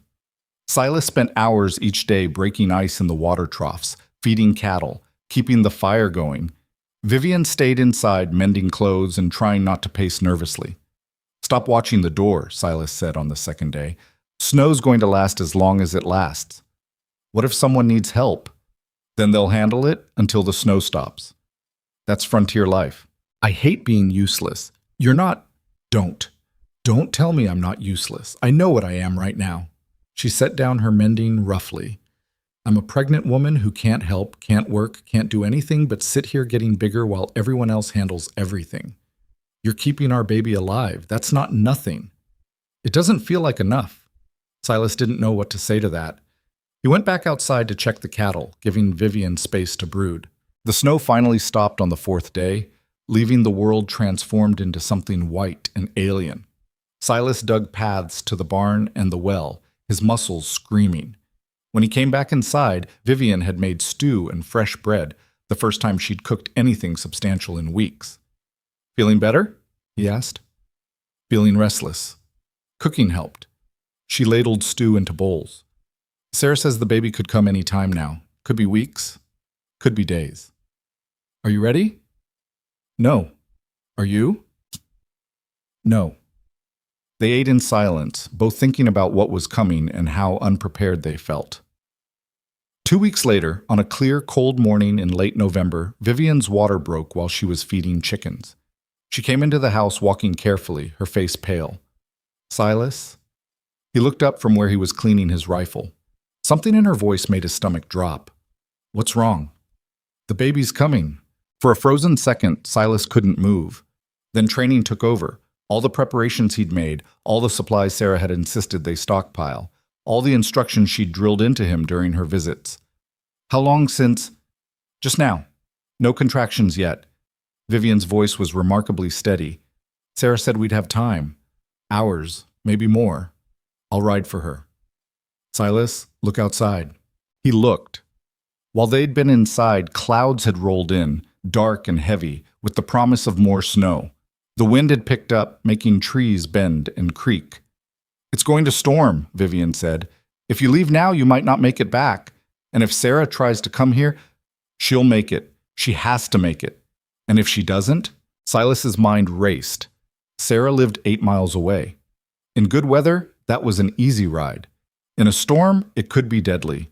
And if the storm hit before she arrived, they'd be trapped here alone with no help and no idea what to do.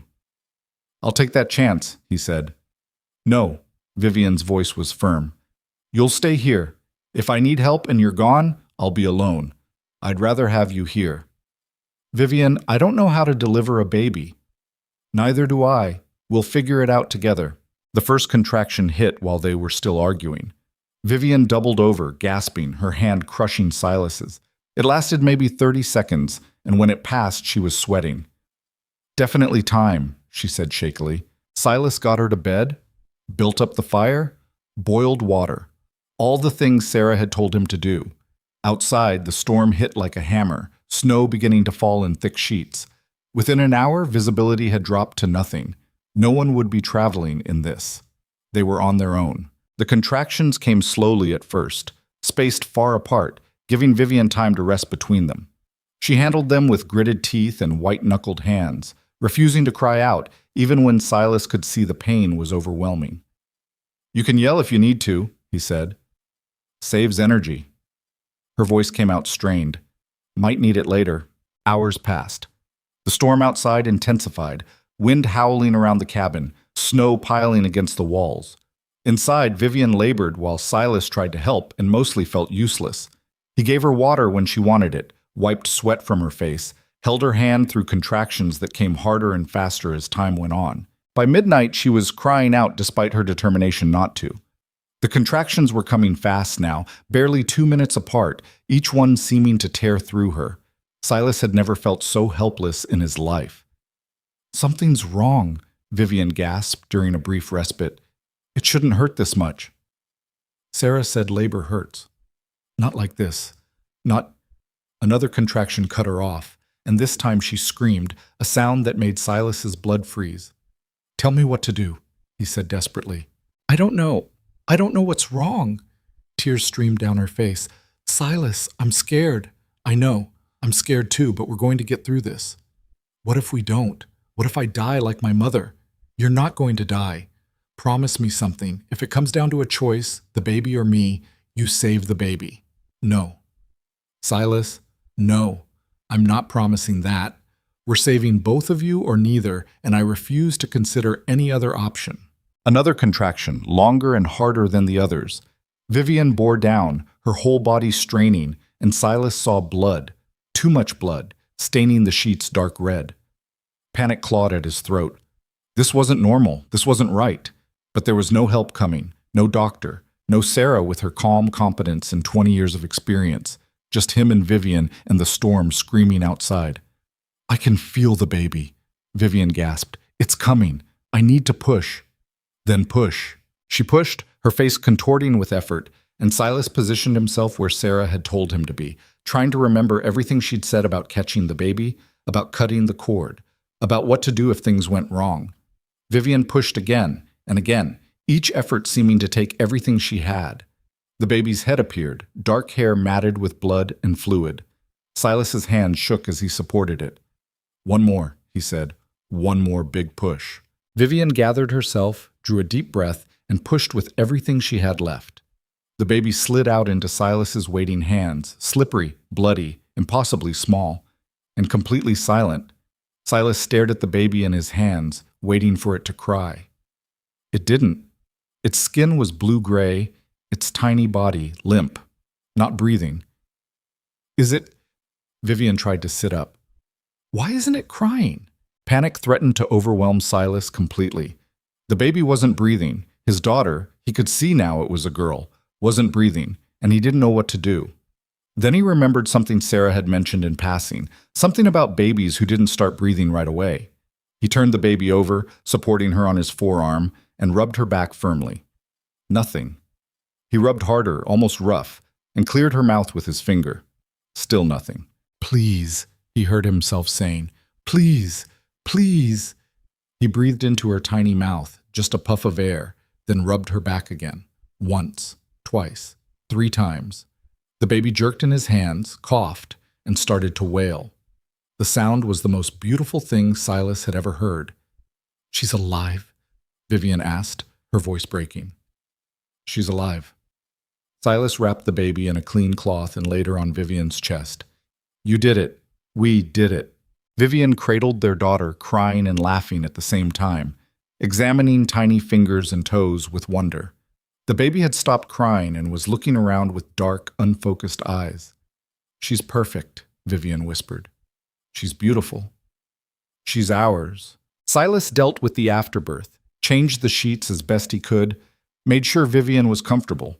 The bleeding had slowed to something that looked more normal, though there was still too much of it for his comfort. But Vivian was alive. The baby was alive. And the worst was over. Or so he thought. An hour later, Vivian spiked a fever. It came on suddenly. One moment she was tired but stable. The next she was burning up, shaking with chills despite the fire. The baby fussed in her arms, sensing something wrong. I'm cold, Vivian said through chattering teeth. Silas piled blankets on her, but it didn't help. Her temperature kept climbing, her face flushed, her breathing rapid. He recognized the signs from when his mother had gotten childbed fever. She'd died 3 days later. No, he said out loud. No, you don't get to do this. Not now. Not after everything. He gave the baby goat's milk from the stores Sarah had left. Crude, but it would have to do. Then focused on Vivian. Cool cloths on her forehead to bring down the fever. Water forced between her lips when she was lucid enough to swallow. Checking the bleeding, which had picked up again, too heavy, soaking through the rags he'd packed around her. The night became endless. The storm outside continued its assault. Inside, Vivian drifted in and out of consciousness, sometimes lucid enough to ask about the baby, sometimes delirious and calling for her mother. Silas tended her with hands that wouldn't stop shaking, terror a constant pressure in his chest. At some point near dawn, he found himself praying despite not having prayed since his parents died. Not to anything specific, just desperate, wordless begging that Vivian would live, that he wouldn't be left alone with a newborn daughter and a dead wife. The fever broke just after sunrise. One moment Vivian was burning up, the next she was soaked with sweat and shivering but cooler to the touch. Her eyes opened, clearer than they'd been in hours. Silas? I'm here. The baby? Sleeping. She's fine. I thought I was dying. You scared me half to death. I'm sorry. Her voice was weak but steadier. Is it over? The fever? I think so. You're cooler now. Good. That's good. Her eyes drifted closed. So tired. Then sleep. I'll watch over both of you. She slept. Silas sat beside the bed, his daughter in his arms, watching his wife breathe and feeling like he'd aged 10 years in one night. The storm finally stopped 2 days later. Sarah Kowalski arrived on the third day, having fought through snowdrifts the moment it was safe to travel. She found Silas sitting at the kitchen table, unshaven and hollow-eyed, the baby sleeping in a makeshift cradle beside him. Silas, Sarah took in the scene quickly. Where's Vivian? Sleeping. She had the baby 3 days ago. It went bad. Really bad. But she's alive. They're both alive. Sarah hurried to the bedroom. Silas heard her examining Vivian, asking quiet questions. When she came back out, her face was grave. She should have died, Sarah said bluntly. That much bleeding, that high a fever, most women don't survive that. But she did. She did. Which means either she's incredibly lucky or incredibly tough. Probably both. Sarah looked at him. And you delivered that baby alone in a blizzard.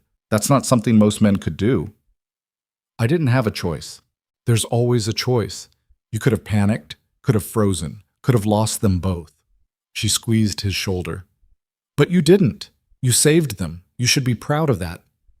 Silas looked at his sleeping daughter, then toward the bedroom where his wife was recovering, and felt something break open in his chest.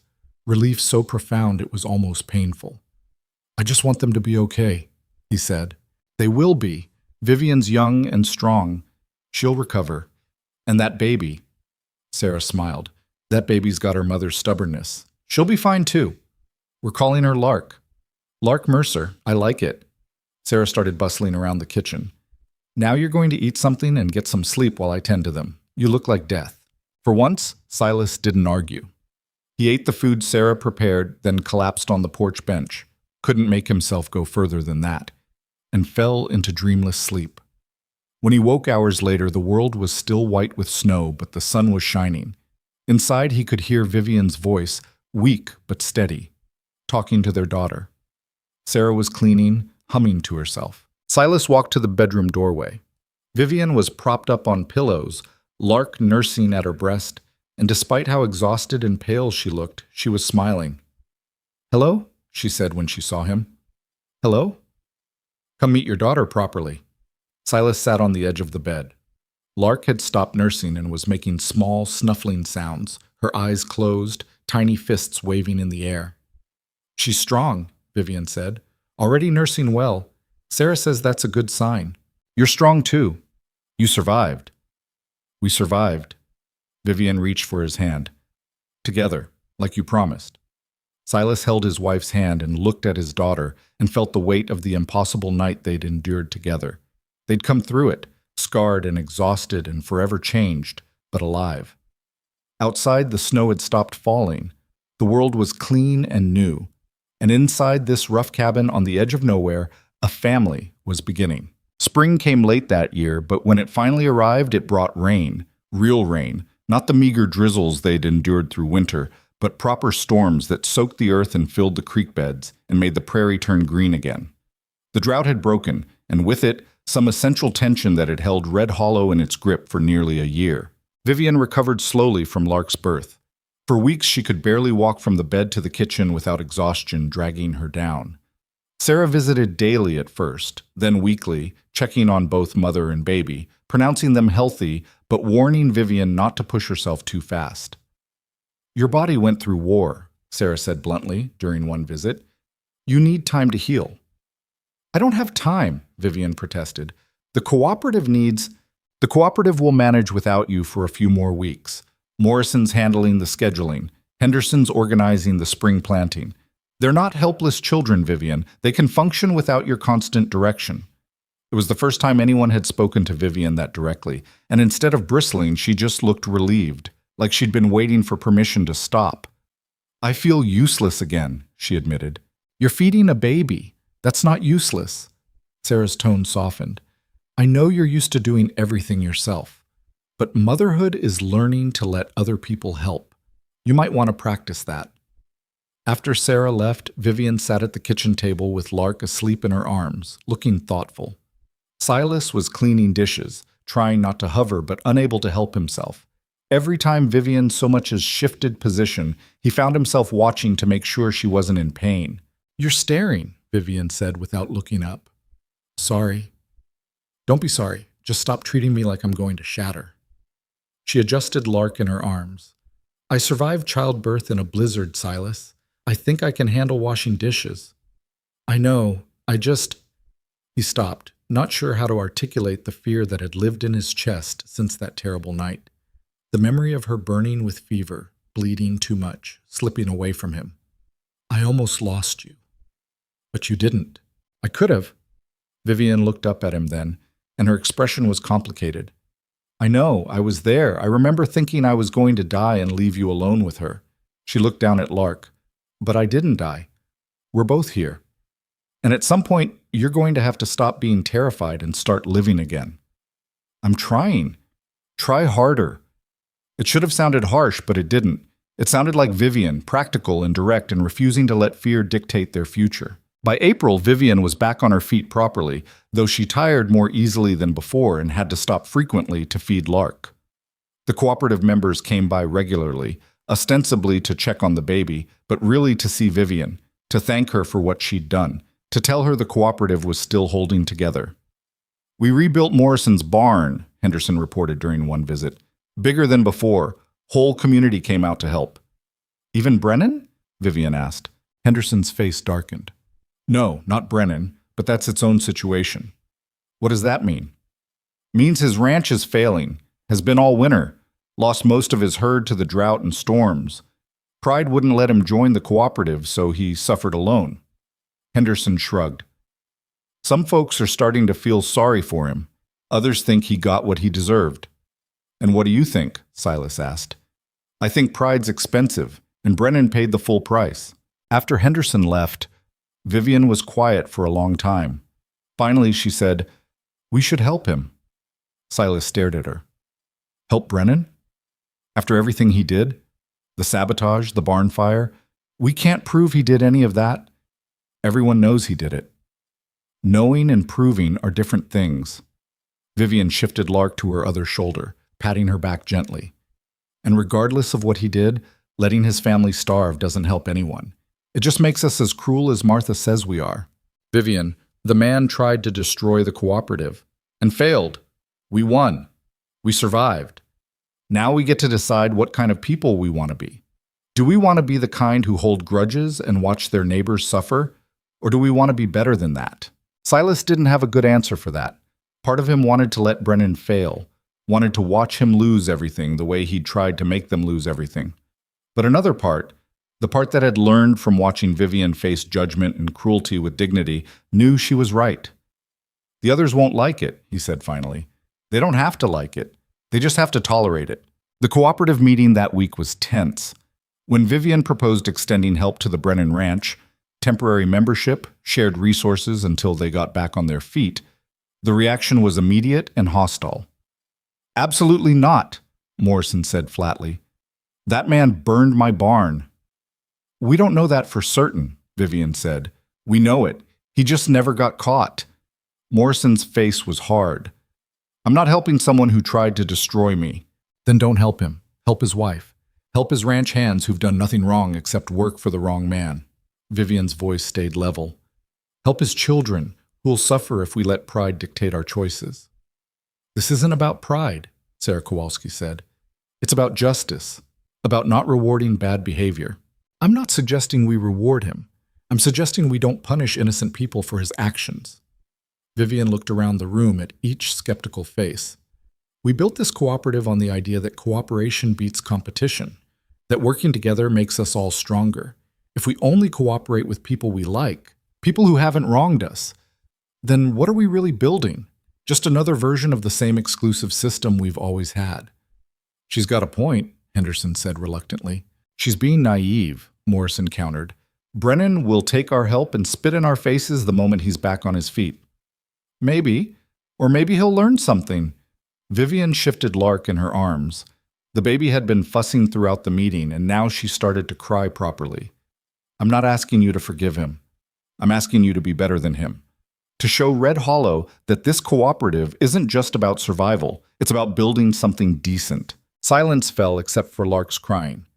Vivian stood and walked to the door, patting Lark's back, waiting for someone to speak. Finally, Morrison sighed. All right, we'll extend provisional membership. 3 months. If Brennan causes any trouble, any at all, he's out permanently. Fair enough, Vivian said. The decision wasn't unanimous, but it carried.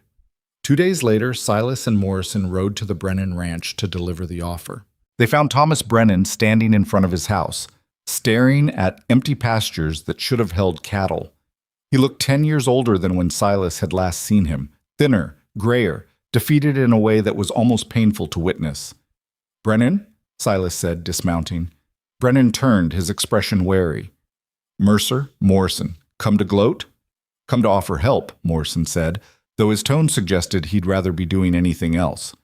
What kind of help? Cooperative membership, temporary. 3 months to get back on your feet. Morrison's jaw was tight. Vivian's idea, not mine. Something complicated crossed Brennan's face. Surprise, suspicion, and something that might have been shame. Why would she do that? After everything? Because she's a better person than most of us, Silas said. Including you. Brennan was quiet for a long moment. When he spoke again, his voice was rough. I don't deserve this.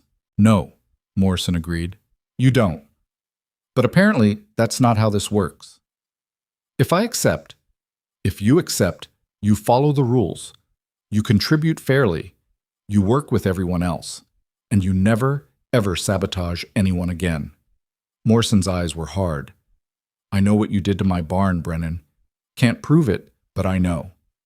You do anything like that again, and membership's the least of your problems. Brennan flinched, but didn't deny it. I was desperate, angry. He stopped, swallowed. I'm sorry, for what it's worth. It's not worth much, Morrison said, but it's a start. Brennan accepted the offer.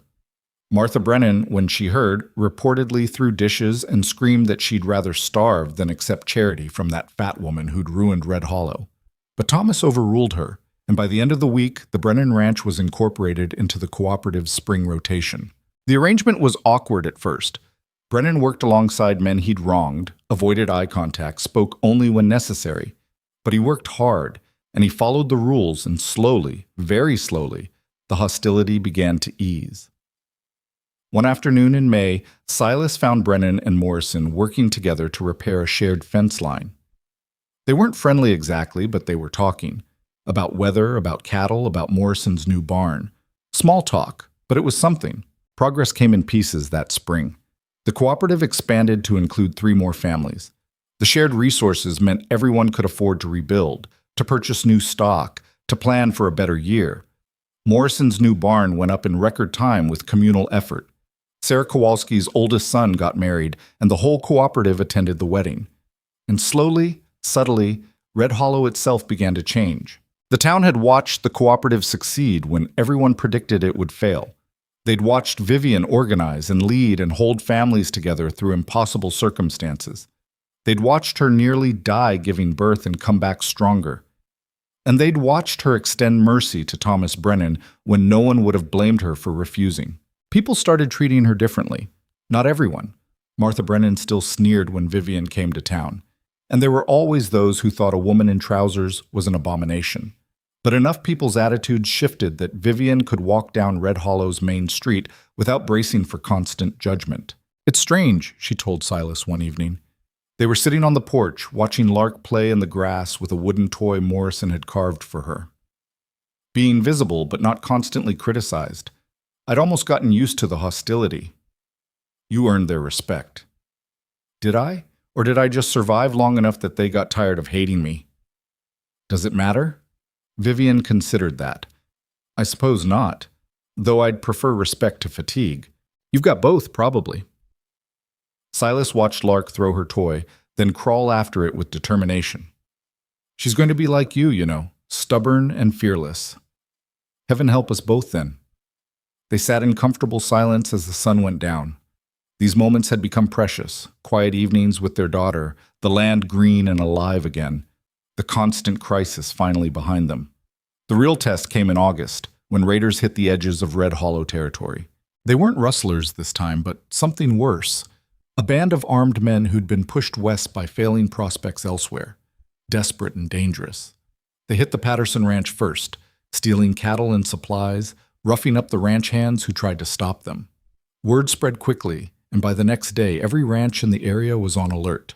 The cooperative held an emergency meeting. Faces were grim. "We need to organize defense," Morrison said. "Rotating patrols, armed men at each ranch."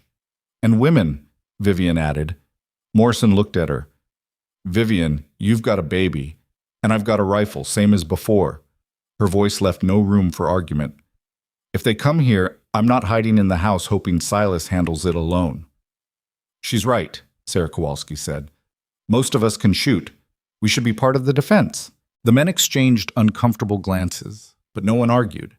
They'd learned by now that arguing with Vivian rarely ended well. Patrols were organized. Each ranch was assigned defenders, usually 2 or 3 people, armed and alert. Silas and Vivian took the night shift at their own place, leaving Lark with Sarah during the dangerous hours. 3 nights passed without incident.